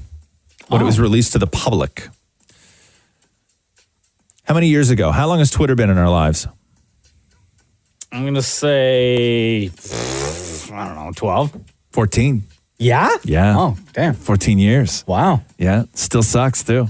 Happy birthday, Twitter. You suck. You suck. You're a vile, disgusting place. Yeah. And I don't care. None of the motivational quotes, nothing. You ever noticed that since the world went to hell, there's no Motivation Monday anymore? You know? No. That doesn't happen. That stuff doesn't exist anymore. Hateful Monday. It's hate. Yes, exactly. And Hateful Tuesday Yes. and Wednesday and Thursday. Yes. And Friday, Saturday, Sunday. That's it. You know, it's also... Nobody does those things anymore. No, it's also Racist Monday Yeah. and Racist Tuesday Yeah. and Wednesday, Thursday, Friday, Saturday, Yeah, it's just Sunday. everybody's angry. It's just all craziness. 14 years, they still sucks. Happy birthday. Sorry you suck. That should be a card. Cineplex says that it has no plans to open any of its theaters in Ontario when most of the province moves into stage 3 on Friday. This is Good huge. move, Cineplex. The Thank company you. says that while they are excited for the day operations can resume, the health and safety of employees and guests remains their top priority. Movie theaters were among, as we know, the businesses given the green light to reopen on Monday by Premier Doug Ford, but Cineplex says no to that. I saw I don't know if you saw the video that they posted, Cineplex did, I think last week or 2 weeks ago, of what they're doing, how they're going to socially distance and properly clean. Oh, what's the seating arrangement going to See be? if I can find it here on their IG. Like, are they removing seats, or are they just No. going to sort of block seats off? Yeah, because for any of the other provinces that are allowed, let's see if I can find it here. See how we're keeping you safe. So let me see if I can freeze on. So there's one picture of somebody cleaning with that big backpack of liquid and spraying. God, floor stickers are just everywhere. Here. Right? That's the Can new you see thing. that? Yeah, yeah. It looks like... 2 seats in between. And it looks like and a one full empty row behind. So Yeah. you and Catherine could be in one row. Behind you will be an empty row. And then Right. Jenna and I will be in the row behind that one. Jeez. How romantic. Right? How are we supposed to share Maynards? God, did you see this Bitcoin scam on Twitter yesterday? Oh my God, dude. Oh my I cannot God. believe this happened. But I also can believe it happened. So Twitter accounts of major people like Barack Obama, Jeff Bezos, Joe Biden, Elon Musk, Kanye West, Apple, Wendy's, Uber, Warren Buffett. So what happened was, like, all at once, all these verified massive accounts tweeted out a version of the same thing, which is, everyone is asking me to always give back, and now is the time. If you send $1,000 to this Bitcoin address, I'll double it up to whatever. So, and then they put the Bitcoin address down. Yeah. And I guess people had started sending money thinking that they were donating Bitcoin to Warren Buffett or Kanye or Uber or Barack Obama. Why Barack Obama going to lie to me? Why would Barack Obama lie to you? So people were doing that, and I guess it was all this coordinated scam. Twitter CEO Jack Dorsey said, it's a tough day for all of us at Twitter. We all feel terrible that this happened. He goes on to say, we're diagnosing and we'll share everything we can when we have a more complete understanding of exactly what happened. Now, they don't think that the individuals were hacked. They don't think Barack Obama was hacked. They don't think Elon Musk was hacked. They don't think Uber was hacked. What they think are the people who actually work at Twitter were hacked. They think that the target was Twitter employees who had backdoor access, that those were the individuals that were hacked, and it was done through Twitter, not directly through Obama's own through account. Twitter, and then like whoever's account. Yeah, so what they did... But it's not like they specifically went through the Twitter employees and then said, we want to target Barack's... Yes, that's exactly what they did. Yes. Yes. Okay. So it was a plan to get the biggest influencers in the world to all tweet out this Bitcoin link. Kanye, huh? Not Kim? Yeah. Yeah, right? Like, if I was Kim Kardashian, I'd be pissed right now. Yeah, well, so would I. Right? I'm kind of pissed. I was like, I checked mine. I'm like, oh, did I tweet the Bitcoin thing? No. Nick Cannon says that he is ashamed over his anti-Semitic remarks on his podcast. And at the same time, Fox has released a statement saying that he will not be removed from his hosting job on The Masked Singer. They say, we were made aware of Nick Cannon's interview with Richard Griffin on YouTube. We immediately began a dialogue with Nick. They go on to say he is clear and remorseful that his words were wrong and lacked both understanding and context and inadvertently promoted hate. This was important for us to observe. So he's going to stay on The Masked Singer, if anybody was wondering. Did you ever see the movie Fletch all those years ago? Do you remember that movie with Chevy Chase? Where he played like a reporter, but he was like sort of bumbling and then got like involved in like a murder. You never saw Fletch? And then Fletch Lives, the sequel? You never saw that? No. Okay, never mind. Fletch? Yeah. Oh, okay. It sounded like you said flesh. No, Fletch. Oh, flesh. No. Anyway, both movies I've never seen. Anyway, they're remaking it with John Hamm. Okay. Both Fletch and Flesh. Okay. Now, news on Kanye's presidential bid. So we were talking yesterday how he hired a guy named Steve Kramer to sort of run his campaign and getting all the paperwork done. And he came out and did an interview yesterday saying that Kanye was out. But it looks like now that this is either new information or information that started a process that started before we heard from Steve Kramer yesterday. But according to Oklahoma and their official tweet from the FEC, they say independent presidential candidate Kanye West has qualified for the general election ballot in Oklahoma. President Yeezy is still a possibility? The FEC, no, form filed on Wednesday lists Kanye's party as the BDY party, which of course we know is the birthday party. Sounds fun.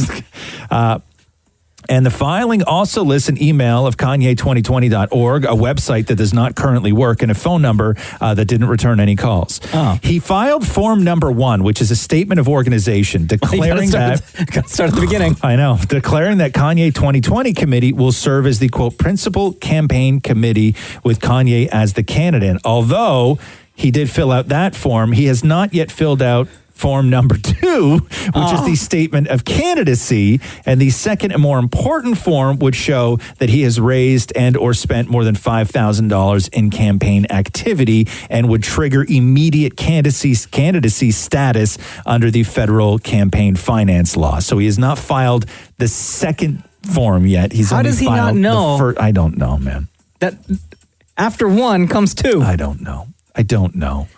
And then assume that 3 and 4 follow that. Right?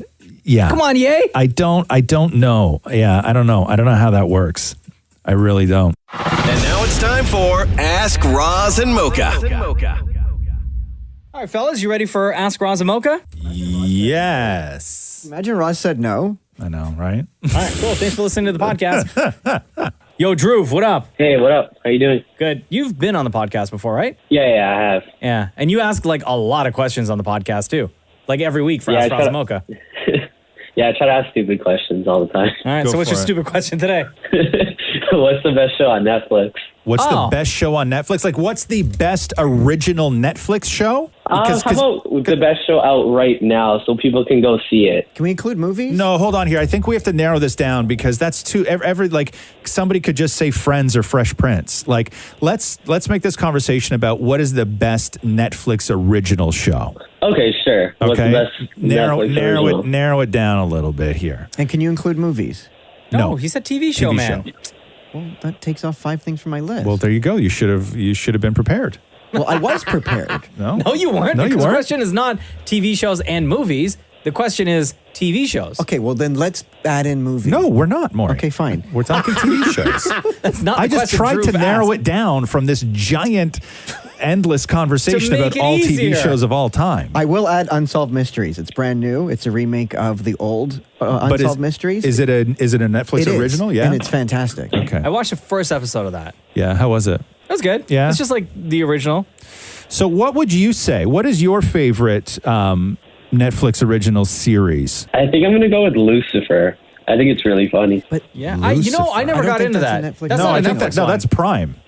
No, that was on. But that was like on network TV. That's NBC. That's a network show, man. Oh, I thought it was a Netflix original. No. Netflix does that. Have you noticed on Netflix, they'll put a Netflix original in front of something that's not a Netflix original? I'm watching a British baking show, and it says Netflix at the beginning, and then it says BBC. I'm like, pick one. Yeah, well, no, there's co-productions, but there's a lot of stuff that didn't originate on Netflix. Like if you, for instance, was on...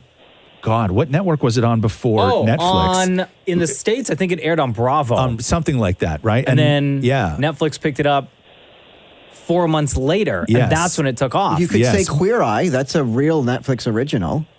Yeah, I mean, let's go scripted shows. Let's not do reality. Okay, you're taking Queer Eye away from me? Yeah, let's talk about just shows. Yes, Maurie.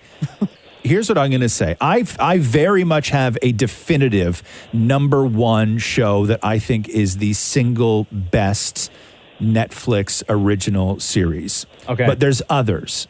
Okay, there's others. I think Sex Education is a brilliant show. Still haven't watched that. It's incredible. Okay. I think Unbreakable Kimmy Schmidt is incredible.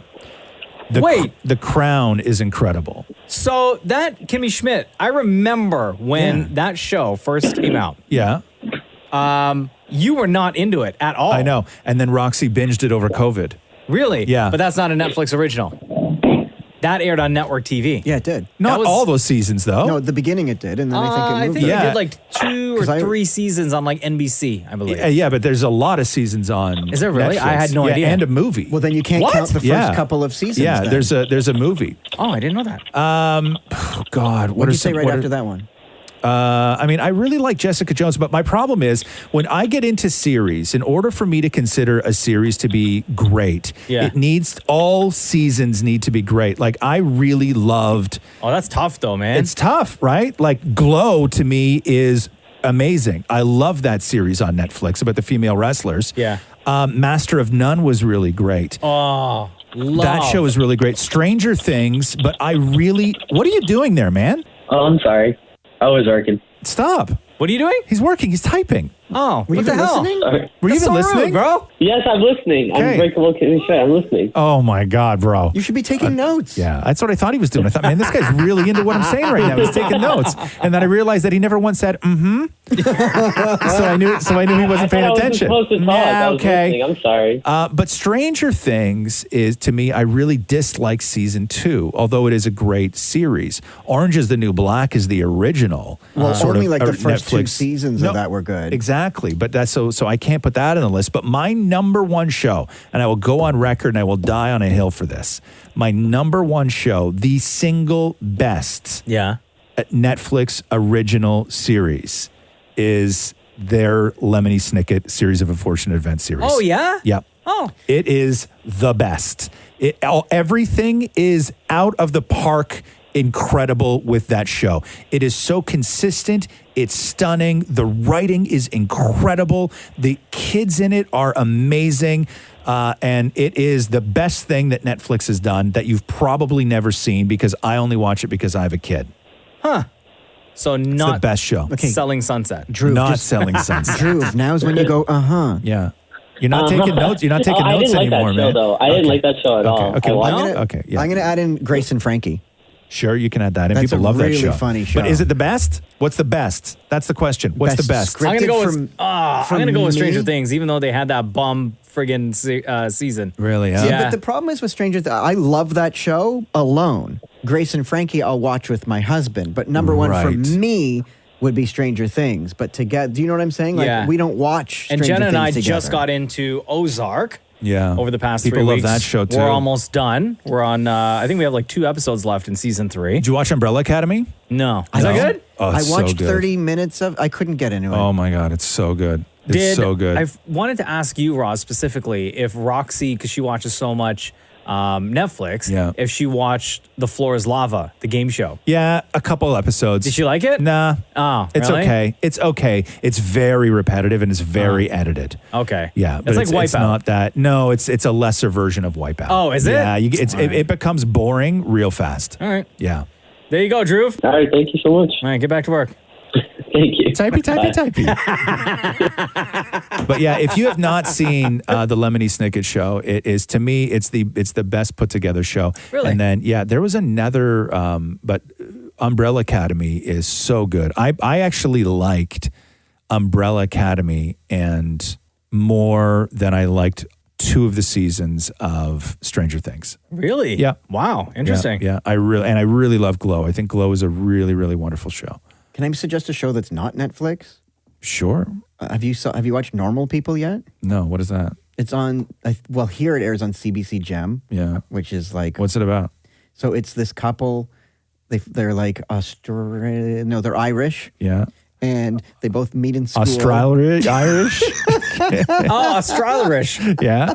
They both meet in school, but like they date a bit, but then one goes to another school. They're in love. They have lots of sex, but like the guy, like they don't, it's really good. Wow. Sounds like a hit. Yeah, I'll get right on that. People are loving it. I can't wait to sell my PVR. Did you watch Sex Education? I love that show. Yeah. Is it good? Did you watch Sex Education? I didn't watch that one. No. Oh, hell, it's so good. Really? Yeah, it's really good. Charlie says, hello, guys. I want to ask Roz if he was able to find a mask that fits his face. I have the same problem, and I would like to get a comfortable mask. What exactly is the problem? Big face, man. With masks? No, for you. For me. He says, I have the same problem. What's your problem? Okay, so my problem is either the bands are too small, so my ears stick out like a monchichi, right? Or the mask itself, if I put it over my nose, it sits halfway on my chin and doesn't wrap underneath my chin. And if I pull it down over my chin, it comes down under my nose. So that is a huge problem. Ineffective. Right, ineffective. And the thing that I don't like with masks is I don't like when I put it on, they ride up on me, and then it takes my beard hair and pushes my beard hair up, which I find aggravating underneath the mask. So I did find one, and I just use a buff, right? Yeah. Like a big sort of like headband thing, and I just wear it around my neck when I'm out, and if I have to go in anywhere, I just pull it up over my face like I'm a bank robber, and then I just drop it back down when I don't need to, and then it's always on me. I just realized my mask has like a little pocket where you can put your money. Yeah, I'm going to put food on the inside of mine and just snacks and just eat like a horse. That pocket, Maurie, it's not for money. It's to put a filter. Or you can like... I thought it was for like if you wanted...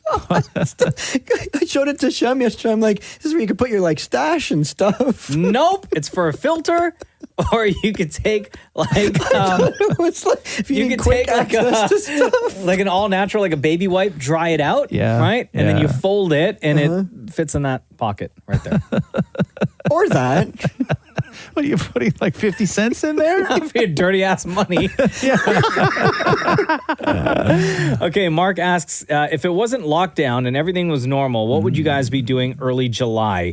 Also, can we double up the time on the podcast? Episodes just aren't long enough. Oh, Shut my up, Mark. God. Come on, man. You get 2 a week. Jeez. What would I be doing? Like vacation-wise, I guess?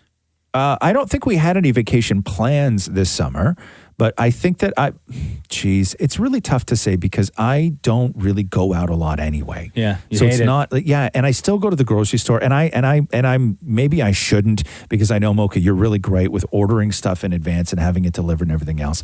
I still will go to the grocery store every day, right? I still will because that's just, for me, that's what I do. I stop on my way home. I go in, I grab a couple things for lunch and dinner, and that's what I cook for the day. And then I do it again the next day. So for me, my life really hasn't changed that much because I don't go to a lot of movies. Right. I don't go to a lot of restaurants. I think that I would, maybe see my mom more, but I don't see friends really that much anyway. Yeah. I think that it would be different because I would feel better for my kid.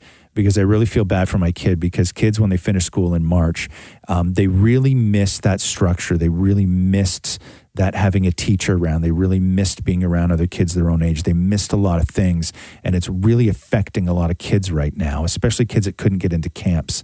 And you can see it in them. And it's turned into a real bummer of a summer. I know a lot of parents are trying to do whatever they can to salvage any sort of fun for the rest of the summer because there's just so many things that kids can't do. And then parents wind up getting frustrated, and then it's hard on everybody. I just hope it doesn't have a long-term effect on the kids. I don't know. There's been you can't test for this, right? Like nothing like this has ever happened before. Yeah. So I don't know what the long-term effects are going to be. And then we're going to hit August.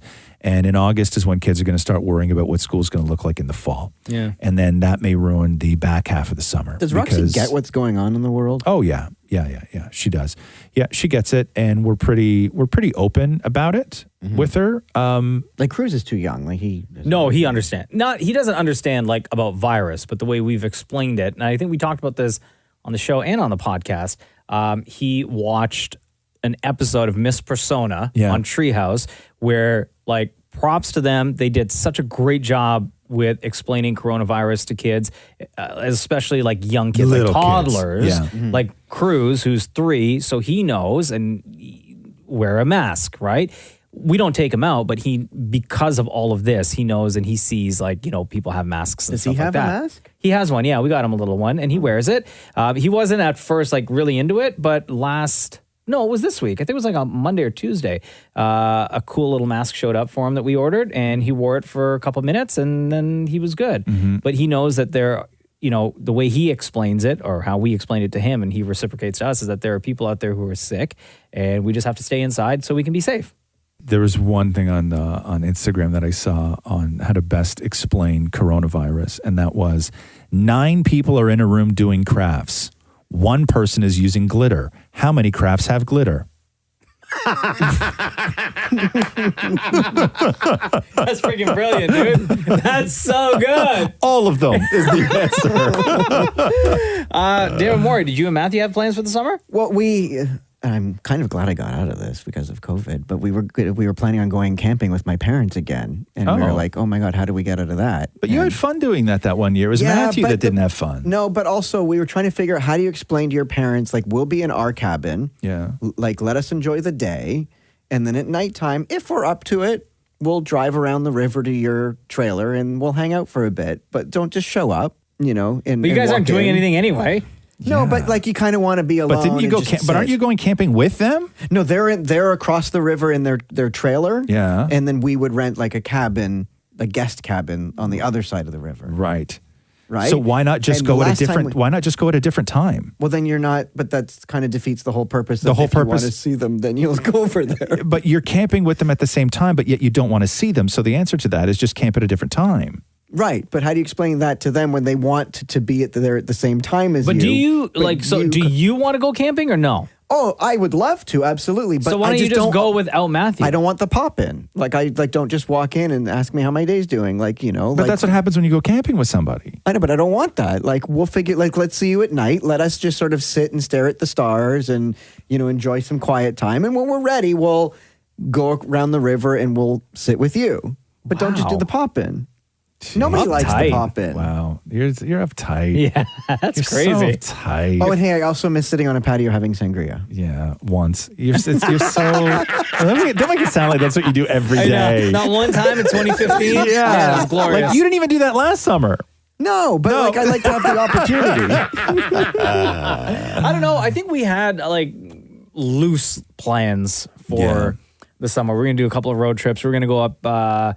Probably go back to Pennsylvania where we went last year. We took Cruz to, it's like Disney World, but Sesame Street theme, right? It's called Sesame Place.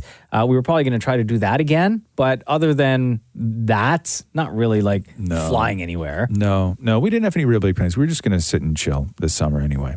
Lisa asks, do you eat the same thing for breakfast every morning? Roz, we know your answer is... You do not eat breakfast. So yes, I do. The answer is nothing, right? Dan Maurie? I always try and have some sort of, I love to have a cereal or something in the morning. And right now I'm having, did you know there's mini wheats that have stuff shoved in the middle of them? What is it though? Like cherry filling. Like a jelly kind of thing? Yeah. Really? Is it good? Every bite's a surprise. But is it good though? Oh, it's fantastic. Well, not really. If every single... Yeah. If every single one is stuffed with the same thing. Yeah. Like if one had cherry, right? And then one had lemon. Yeah. And one had something else. No, all cherry. Oh, it's all cherry. But every bite you're like, ooh. Oh, okay. So it's like one, you don't get a bowl where it's like one might be cherry and one might be shrimp. No, they're all cherry. Shrimp. That's so shrimp and milk. Ew, that's so gross. Yeah, I kind of have the same thing. I just do like yogurt and berries with granola. Yeah. I'll have that. What else do I have? I always bring an apple with me. I always bring a granola bar with me. And then I just drink green tea throughout the show. Really, I wish I could have a coffee in the morning, but the machine's too loud. Oh, I have a coffee and a can of club soda.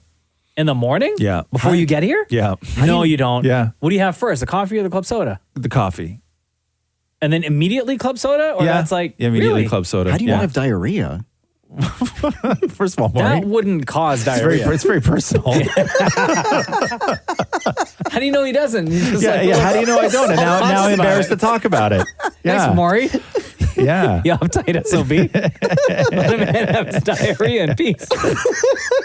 Leah asks, if you could participate in any reality TV show, which would it be? Ooh, Big Brother. Do you think you'd do well on Big Brother? I think I would do very well at Big Brother. You think so, huh? I don't think you would. Okay, well, thank you for that. No, I don't think you would, because I have there been people who are like you that have done well in Big Brother? I don't think there's ever been anyone like me on Big Brother. I don't think I would do well at the competitions, but I'll have a good social game. I don't think you're aggressive enough to do Big Brother. No, but I agree. I think that you Even in this big scenario, you lost. Yeah. Yeah. I think that you in would, my head I'm fabulous. No, I think that you would latch on to the first person who told you that you were great. Mm-hmm. And they would screw you over in a heartbeat, and you would also fail all the challenges. Okay, so not Big Brother. And also you're in your 40s, and people in their 40s don't do well on those shows. No, but I look younger, so I can learn my age. Oh, yeah, there's my first game line, my age. Yeah, no, I don't think you would do well on Big Brother. I really don't. I think that you would probably do well on... Blind Date. Blind Date, Maury, you're married. No, Why would you go on Blind Date? No, but I assume that's what you were going to say. No! Holy cow, dude. No. God, any sort of like reality series.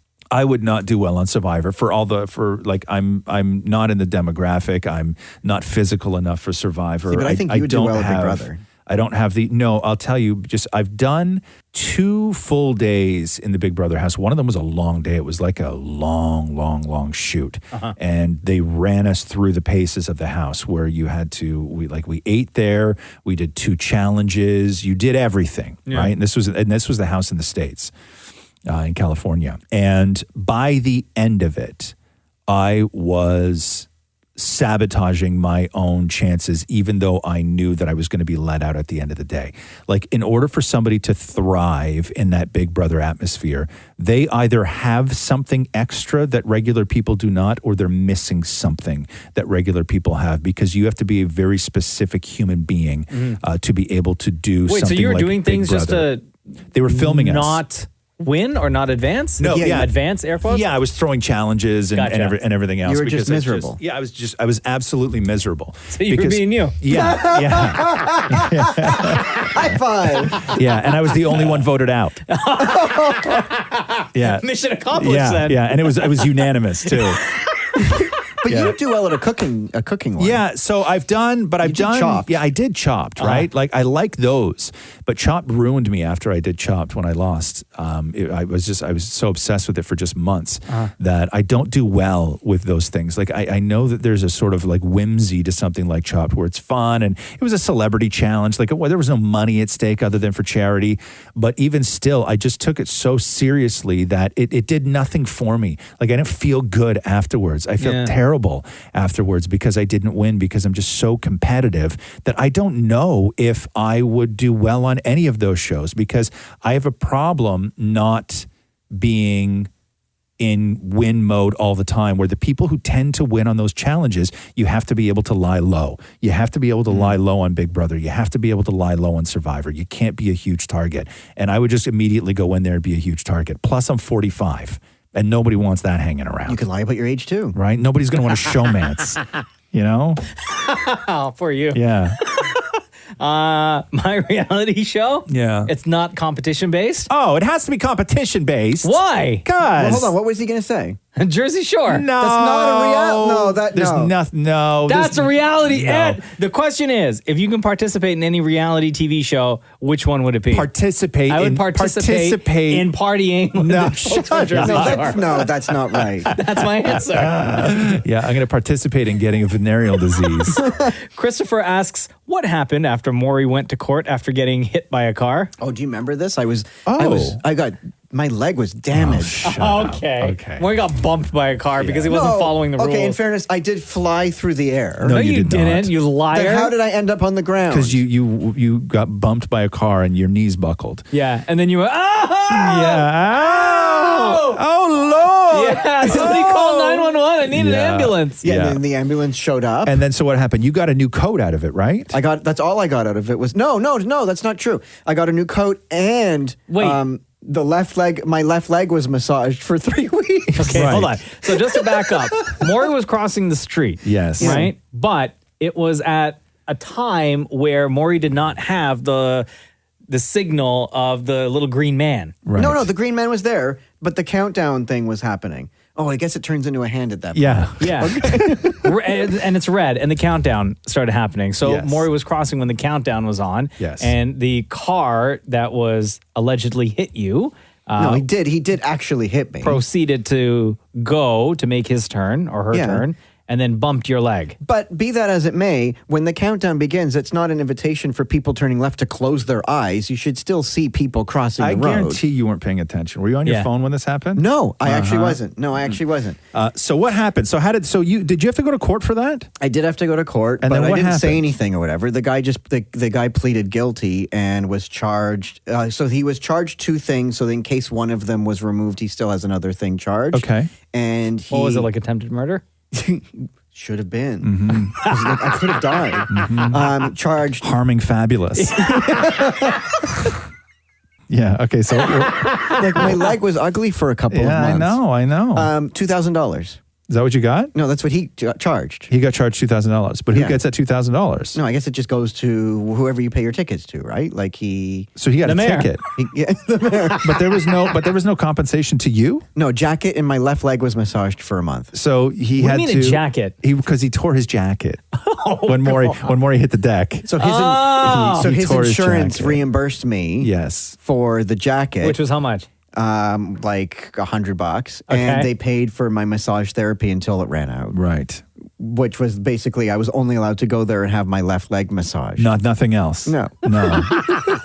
Oh, no. So at the end of every session for the rest of the day, you had like one leg that was like completely relaxed. Yeah. How do you drive like that? You're like alert and sleepy at the same time. I don't even know. I couldn't function that way. Not at all. Oh, man. Every week on Instagram, you'll see Ask Roz and Mocha. Ask your questions, and we'll try to run through and answer as many as we can. And, of course, get one of you to join us on the phone to ask your question. This has been the Roz and Mocha Show podcast. Thanks for listening to the Roz and Mocha Show podcast. Catch the guys live Weekday mornings from 6 to 10 on Kiss 92.5. KISS925.com. Or download the Kiss 92.5 app.